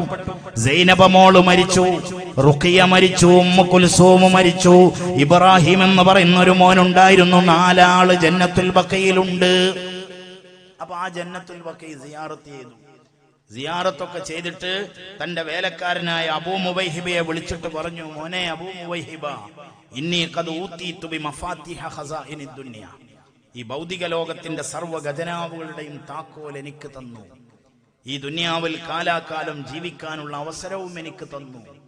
അവസാനം സ്വർഗം തരാമെന്നും വാക്ക് തന്നു. ഇതൊരു ഭാഗത്ത് വെച്ച് തന്നു, മറുഭാഗത്ത് എന്റെ റബ്ബിനെ കാണാൻ ഒരവസരവും തന്നു. അബൂ മുവൈഹിബ ചാടിയിട്ട് പറഞ്ഞു, അബി അൻത വ ഉമ്മി യാ റസൂലല്ലാഹ്, ഞങ്ങളുടെ ഉമ്മയും ബാപ്പയൊക്കെ തങ്ങൾക്ക് സമർപ്പിക്കാം നബിയെ, ഞങ്ങൾക്ക് അതിലും വലുത് തങ്ങളാണ്. തങ്ങളാ താക്കോലിങ് വാങ്ങിയിട്ട് ഇവിടെ തന്നെ ജീവിക്കണമെന്ന് പറഞ്ഞു. അവിടെ നിന്ന് പറഞ്ഞു, ലാ വല്ലാഹി ഇല്ല മോനെ, എനിക്ക് ആ താക്കോല് വേണ്ട. ലഖദ് ഇഖ്തർതു ലിഖാഅ റബ്ബി, ഞാൻ എൻ്റെ റബ്ബിനെ കാണാൻ തെരഞ്ഞെടുത്തു പോയി. എൻ്റെ റബ്ബിനെ കാണാൻ ഇഷ്ടപ്പെട്ടു. അപ്പൊ റബ്ബിനെ കാണുക, അതിലും വലിയ സന്തോഷം വേറൊന്നുമില്ല. അതിനെന്താ വേണ്ടത്? അള്ളാഹുവിനെ ഹുബ്ബ് വെക്കണം. എന്റെ സമയമായി തോന്നുന്നു, ഞാൻ നിർത്താം. അപ്പോ എന്റെ റബ്ബിനെ കാണാൻ എനിക്കൊരാഗ്രഹം. ഇരിക്കുന്ന നിങ്ങളൊക്കെ ഒന്ന് ചിന്തിക്കുക, എന്റെ റബ്ബിനെ ഒന്ന് കാണണമെന്ന്. അങ്ങനെയാണെങ്കിൽ റബ്ബിനെ കാണാൻ കഴിയുമോ? അതാണ് അടുത്ത ചോദ്യം. അള്ളാഹുവിനെ നമ്മൾക്ക് കാണാൻ കഴിയുമോ? സ്വഹാബത്തിൽപ്പെട്ട മഹാന്മാർ വന്നിട്ട് ചോദിച്ചു, നബിയെ, ഹൽ നറാ റബ്ബനാ യൗമൽ ഖിയാമ, ഖിയാമത്ത് നാളിൽ ഞങ്ങൾക്ക് ഞങ്ങളുടെ റബ്ബിനെ കാണാൻ കഴിയുമോ? 2 ഉദാഹരണം കൂടെ പറഞ്ഞ് ഞാൻ അവസാനിപ്പിക്കാം. ഞങ്ങൾക്ക് ഞങ്ങളുടെ റബ്ബിനെ കാണാൻ കഴിയുമോ? അവിടുന്ന് തിരിച്ചു ചോദിച്ചു, ഹൽ തുളാറൂന ഫീ റുയത്തിൽ ഖമരി ലൈലത്തൽ ബദ്രി. 14-ാം രാവിലെ, പൗർണമി രാവിലെ, ഈ മനോഹരമായ നഗരിയുടെ മുകളിൽ അമ്പിളിമാമൻ ഇങ്ങനെ ജ്വലിച്ചു നിൽക്കുമ്പോ നിങ്ങൾക്ക് കാണുന്നതിന് വല്ല തടസ്സമുണ്ടോ എന്ന് ചോദിച്ചു. വല്ല തടസ്സമുണ്ടോ? സഹാബത്ത് പറഞ്ഞു, ഇല്ല നബിയെ, ഒരു തടസ്സമില്ല. കാർമേഘമില്ലാത്ത ആകാശത്ത് സൂര്യനെ കാണുന്നതിന് വല്ല തടസ്സവുമുണ്ടോ എന്ന് ചോദിച്ചു. സ്വഹാബത്ത് പറഞ്ഞു, ലാ യാ റസൂലല്ലാഹ്, ഒരു തടസ്സവുമില്ലെന്ന് പറഞ്ഞു. എന്നാൽ അവിടെ നിന്ന് പറഞ്ഞു, അതേപോലെ നിങ്ങൾക്ക് നിങ്ങളുടെ റബ്ബിനെ കാണാൻ കഴിയുമെന്ന് മുഹമ്മദുർ റസൂലുള്ളാഹി സ്വല്ലല്ലാഹു അലൈഹി വസല്ലം. അപ്പൊ റബ്ബിനെ കാണണം, ഒരു വിശ്വാസിയുടെ വലിയ അഭിലാഷമാണത്. അങ്ങനെയാണെങ്കിൽ ഈ കരുവാത്തുകുണ്ടിലെ ഉമ്മമാരെ, നിങ്ങൾ റബ്ബിനെ കാണുമ്പോ എന്ത് കൊണ്ടുപോയി കൊടുക്കും? നിങ്ങളുടെ റബ്ബിന് എന്ത് കൊടുക്കും? റബ്ബിനെ കാണുമ്പോ എങ്ങനെ പോകും നിങ്ങൾ? സഹോദരന്മാരെ, അതിന് 2 ഉദാഹരണം പറയാം ഞാൻ. ചില മഹാന്മാർ എങ്ങനെ റബ്ബിനെ കാണണമെന്ന് കൊതിച്ചത്. ഒരു ഉദാഹരണം കേട്ടോളൂ. നാളെ ഉഹദ് യുദ്ധം നടക്കാൻ പോകുന്നു. ഉഹദ് രണഭൂമിയിൽ 2 സ്വഹാബികൾ കണ്ടുമുട്ടി. ഈമാനികമായ സ്നേഹം, അള്ളാഹുവിനെയും റസൂലിനെയും സ്നേഹിക്കുക, അതാണ് ജീവിതത്തിലെ ഏറ്റവും വലിയ സൗഭാഗ്യം. നാളെ ഉഹദ് യുദ്ധം നടക്കുന്നു. ആ ഉഹദ് യുദ്ധത്തിന്റെ മുന്നോടിയായി 2 സഹാബിമാർ ഉഹദ് രണഭൂമിയിൽ വെച്ചുകൊണ്ട് കണ്ടുമുട്ടുന്നു. ആ 2 ആളുടെയും പേര് ഞാൻ പറയാം. അവർ ചില്ലറക്കാരല്ല, വലിയ മഹാന്മാരാണ്. തർളിയത്ത് ചൊല്ലണം. നേരത്തെ ബദറിൽ ഞാൻ പറഞ്ഞു ഉമൈർ ഇബ്നു അബീ വഖാസ് എന്ന്. ആ ഉമൈർ ഇബ്നു അബീ വഖാസിന്റെ ജ്യേഷ്ഠനായ മഹാനായ സഅദ് ഇബ്നു അബീ വഖാസ് റളിയല്ലാഹു അൻഹു ഉഹദിൽ പങ്കെടുത്ത മഹാനാണ്. അപ്പൊ ആ സഅദ് റളിയല്ലാഹു അൻഹു ആണ് ഒരാൾ. വേറൊരാൾ ആരാന്നറിയോ? ഉഹദ് രണഭൂമിയിൽ വെച്ച് കണ്ടുമുട്ടിയ മറ്റൊരാൾ. അത് മറ്റാരുമല്ല, മഹാനായ അബ്ദുല്ലാഹി ഇബ്നു ജഹ്ഷ് റളിയല്ലാഹു അൻഹു. 2 ആളും ഉഹദിൽ വെച്ച് കണ്ടുമുട്ടി. 2 ആളും ഉഹദിൽ പങ്കെടുത്ത മഹാന്മാരാണ്. വലിയ ഇഷ്ടക്കാരാണ്, വലിയ സ്നേഹിതന്മാരാണ്. 2 പേരും പരസ്പരം കണ്ടുമുട്ടിയപ്പോൾ ഒരാള് മറ്റേയാളോട് ചോദിച്ചു, അല്ല അബ്ദുല്ലാ, സഅദ് ഇബ്നു അബീ വഖാസ് ചോദിച്ചു, അലാ തദ്ഉല്ലാഹ്, നിങ്ങൾക്കൊന്ന് അല്ലാഹുവിനോടൊന്ന് ദ്വാരക്കരുതോ? ഞാൻ ആമീൻ പറയാം. 2 പേരും അവിടെ വെച്ചുകൊണ്ട് ചോദിച്ചു പരസ്പരം, നമ്മൾക്കൊന്ന് ദ്വാരന്നുകൂടെ? ഞാൻ ആമീൻ പറയാം. സഅദ് പറഞ്ഞു, അബ്ദുള്ള ദ്വാരക്കുമ്പോ ഞാൻ ആമീൻ പറയാം. അബ്ദുള്ള പറഞ്ഞു, നിങ്ങൾ ദ്വാരക്കുമ്പോ ഞാനും ആമീൻ പറയാം. 2 ആളും ദ്വാരക്കാണ്. ആദ്യം ദ്വാര ചെയ്യുന്നത് സഅദ് ഇബ്നു അബീ വഖാസ് ആണ്. എന്തൊക്കെയായിരിക്കും നമ്മൾക്ക് ഇവിടെ ഇപ്പൊ ലിസ്റ്റ് വായിക്കും, എന്തൊക്കെയായിരിക്കും ഓരോരുത്തർക്ക് പറയാനുണ്ടാവുക? മുട്ടുവേദന മാറാൻ, കാലുവേദന മാറാൻ, അല്ലെ കച്ചവടത്തിൽ അഭിവൃദ്ധി ഉണ്ടാവാൻ, SSLC ഉന്നത മാർക്ക് കിട്ടാൻ, അതൊക്കെ വേണം, അതൊക്കെ ദ്വാരക്കണം. എന്നാൽ അബ്ദുല്ലാഹി ഇബ്നു ജഹ്ഷും സഅദ് ഇബ്നു അബീ വഖാസും ദുആ ചെയ്യുന്നു. ആദ്യം ദുആ ചെയ്യുന്നത് സഅദ് ഇബ്നു അബീ വഖാസ് ആണ്. എന്താ സഅദ് ഇബ്നു അബീ വഖാസിന്റെ ദുആ? യാ റബ്ബ്, എൻ്റെ റബ്ബേ, ഇദാ ലഖീതുൽ അദുവാ, ഞാൻ നാളെ ശത്രുവിനെ നേരിടാൻ ഇറങ്ങിയാൽ, ഞാൻ നാളെ യുദ്ധഭൂമിയിൽ ഇറങ്ങിയാൽ, പടച്ചവനെ, ഫലഖിനി റജുലൻ ശദീദൻ ബഅസുഹു ശദീദൻ ഹർദുഹു, നീ എനിക്ക് എതിരാളിയായിട്ട് തരേണ്ടത് ആരെയാന്നറിയോ റബ്ബേ? ഒരണക്കൻ, ഒന്നിനും കൊള്ളാത്ത ഒരുത്തൻ അല്ല, ഒരു വാഴത്തണ്ട് പോലത്തെ ഒരുത്തൻ അല്ല. പിന്നെയോ, ശത്രുക്കളുടെ കൂട്ടത്തിൽ ഏറ്റവും ധൈര്യമുള്ള, ഏറ്റവും വലിയ അഭ്യാസിയായിട്ടുള്ള ആളെ നീ എനിക്ക് തരണം റബ്ബേ. എന്നിട്ട് ഞാൻ അവനോടും അവൻ എന്നോടും ദീർഘനേരം യുദ്ധം ചെയ്യണം. അവസാനം പടച്ചവനെ, അവന്റെ മേൽ നീ എനിക്ക് വിജയം തരണം റബ്ബേ. ഇതാണ് സഅദ് ഇബ്നു അബീ വഖാസിന്റെ ദുആ. അബ്ദുല്ലാഹി ഇബ്നു ജഹ്ഷ് പറഞ്ഞു ആമീൻ. ഇനി ആര് ദ്വാരക്കണം? അബ്ദുല്ലാഹി ഇബ്നു ജഹ്ഷ് ദുആ ചെയ്യണം. നോക്കൂ മഹാനവർകളുടെ ദുആ. പടച്ചവനെ, അല്ലാഹുമ്മ അർസുഖ്നി റജുലൻ ശദീദൻ ഹർദുഹു. നേരത്തെ സഅദ് ദ്വാരുന്നത് പോലെ തന്നെ ഏറ്റവും ധീരനായ, ഏറ്റവും അഭ്യാസിയായ ആളെ എനിക്കും തരണം. ഉഖാതിലുഹു ഫീക വയുഖാതിലുനീ, ഞാൻ അവനോടും അവൻ എന്നോടും യുദ്ധം ചെയ്യണം. യുദ്ധം കൊടുമ്പിരിക്കൊണ്ടാൽ നേരത്തെ സഅദ് പറഞ്ഞു, പടച്ചവനെ നീ എനിക്ക് വിജയം തരണമെന്ന്. പക്ഷേ അബ്ദുല്ലാഹി ഇബ്നു ജഹ്ഷ് പറഞ്ഞു, പടച്ചവനെ, യുദ്ധം കൊടുമ്പിരിക്കൊണ്ടാൽ സുമ്മയഖുദുനീ, അവൻ എന്നെ പിടികൂടണം റബ്ബേ. അവൻ എന്നെ പിടിക്കണം, അവൻ എന്നെ വെട്ടി നുറുക്കണം, അവൻ എന്നെ കൊന്നുകളയണം. കൊന്നാൽ മാത്രം പോരാ. ഫയജ്ദഉ അൻഫീ വഉദ്നി. ഒരു സഹാബിയുടെ ദുആണിത്, ഞാൻ കെട്ടുകഥ പറയുകയല്ല. ആ സഹാബി പറയുന്നു, പടച്ചവനെ, ഫയജ്ദഉ അൻഫീ വഉദ്നി, അവൻ എന്റെ മൂക്ക് മുറിച്ചു കളയണം, അവൻ എന്റെ ചെവി അരിഞ്ഞെടുക്കണം റബ്ബേ. എന്തിനാണ് അവൻ എന്റെ മൂക്ക് മുറിക്കുന്നത്? എന്തിനാണ് അവൻ എന്റെ ചെവി അരിഞ്ഞെടുക്കുന്നത്? ഫൈദാ ലഖീതുക ഗദൻ, നാളെ ഞാനങ്ങ് വരുന്നുണ്ട് റബ്ബേ നിന്നെ ഒന്ന് കാണാൻ. വിശ്വാസിയുടെ ഏറ്റവും വലിയ മോഹം റബ്ബിന്റെ മുന്നിൽ അന്തസ്സോടെ ഒന്ന് പോയി നിൽക്കണം.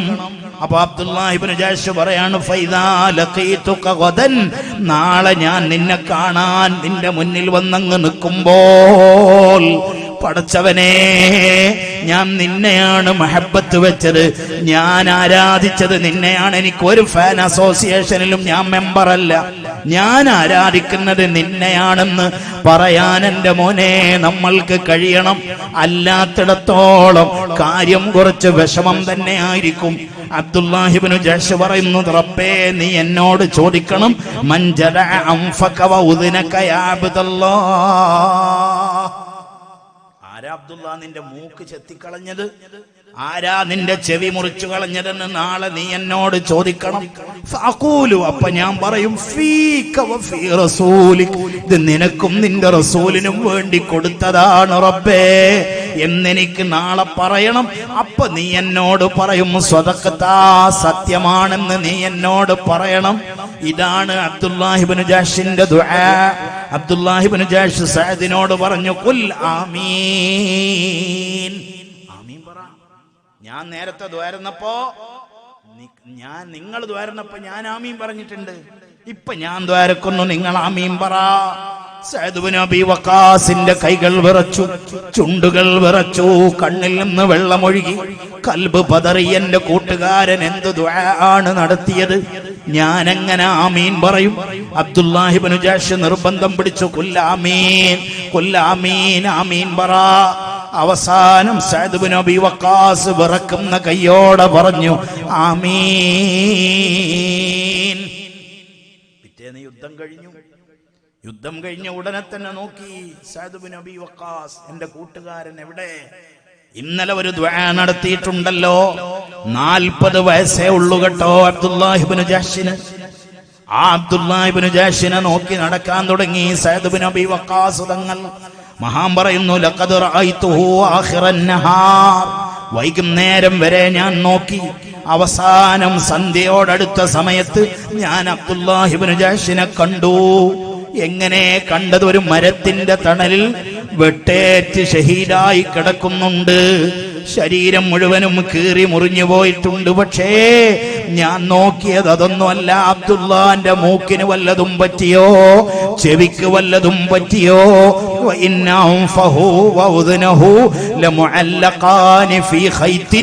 മഹാനവർകളുടെ ചെവിയും മൂക്കും ശത്രു അരിഞ്ഞെടുത്തിട്ട് ഒരു നൂലിൽ കോർത്തിട്ട് മരത്തിന്റെ മേലെ കെട്ടിത്തൂക്കിയിട്ട് പോയി. അവരല്ലാഹുവിനെ കാണാൻ പോയത് അങ്ങനെയാണ്. നമ്മൾക്ക് അത്രയൊന്നുമില്ലെങ്കിലും ഈ ജീവിതം അല്ലാഹുവിന് വേണ്ടി സമർപ്പിച്ചുകൂടെ? നിസ്കാരത്തിന്റെ കാര്യത്തിൽ, ഖുർആൻ ഓതുന്ന കാര്യത്തിൽ, ഇബാദത്തുകളുടെ കാര്യത്തിൽ അതിനൊരു രസം കിട്ടാൻ അല്ലാഹുവിനൊന്ന് പ്രണയിച്ചുകൂടെ? രണ്ട് വാക്ക് പെണ്ണുങ്ങളോടും ചോദിക്കട്ടെ. പരിശുദ്ധ റമളാനിൽ ബീവി നഫീസത്തുൽ വിസ്രിയ മൗത്ത് വേദന കൊണ്ട് കിടക്കുമ്പോ തന്റെ ഭർത്താവും നാട്ടുകാരും ഡോക്ടറെ വിളിച്ചു കൊണ്ടുവന്നു. ഡോക്ടർ പരിശോധിച്ചു, മരുന്നിന്റെ കുറിപ്പെഴുതി കൊടുത്തു. അതിവേഗം മരുന്ന് വാങ്ങിക്കൊണ്ടുവന്നു. ഒരു നാട് മുഴുവനും കരയുകയാണ്. ഇമാമുന ശാഫിഈ റളിയല്ലാഹു അൻഹു അടക്കമുള്ള മഹാന്മാർ ബീവി നഫീസയെ വല്ലാതെ ഇഷ്ടം വെച്ചിട്ടുണ്ട്. അത്ര വലിയ മഹദി ലോകത്ത് നിന്ന് വിട പറയുന്നു. ആളുകൾ മരുന്ന് വാങ്ങിക്കൊണ്ടുവന്നു. ബീവി നഫീസാന്റെ വായ തുറക്കാൻ പറഞ്ഞു ഡോക്ടർ. വായ തുറക്കാൻ പറഞ്ഞു. ബീവി പറഞ്ഞു, വാജബൻ, എന്തൊരത്ഭുതം, നിങ്ങൾ എന്നെ മരുന്ന് കുടിപ്പിക്കണോ? ഇന്നി മുൻദു സലാസീന സന, ഇന്നലെയല്ല മിനിഞ്ഞാന്നുമല്ല, കഴിഞ്ഞ 30 കൊല്ലമായി ഞാൻ എൻ്റെ റബ്ബിനോട് തേടിക്കൊണ്ടിരിക്കുന്നു. അസ്അലുല്ലാഹ തആല, ഞാൻ എൻ്റെ റബ്ബിനോട് 30 കൊല്ലമായി ചോദിച്ചു കൊണ്ടിരിക്കുന്നു. അന അൽഖാഹു വ അന സ്വാഇമതൻ, എനിക്ക് എൻ്റെ റബ്ബിനെ ഒന്ന് കാണാൻ പോണം. എങ്ങനെ പോകേണ്ടത്? വ അന സ്വാഇമതൻ, ഒരു നോമ്പും നോറ്റിട്ട് എനിക്ക് എൻ്റെ റബ്ബിനെ ഒന്ന് കാണണമെന്ന് ബീവി നഫീസ ആ 30 കൊല്ലത്തെ ദുആയിന് ഉത്തരം ചെയ്തുകൊണ്ട് എൻ്റെ റബ്ബിൻ തന്നെ അങ്ങ് കൊണ്ടുപോകാൻ ഒരുങ്ങുമ്പോൾ ആർക്ക് വേണം നിങ്ങളുടെ മരുന്ന്? ഈ നഫീസക്ക് വേണ്ടെന്ന് ബീവി നഫീസ റളിയല്ലാഹു അൻഹാ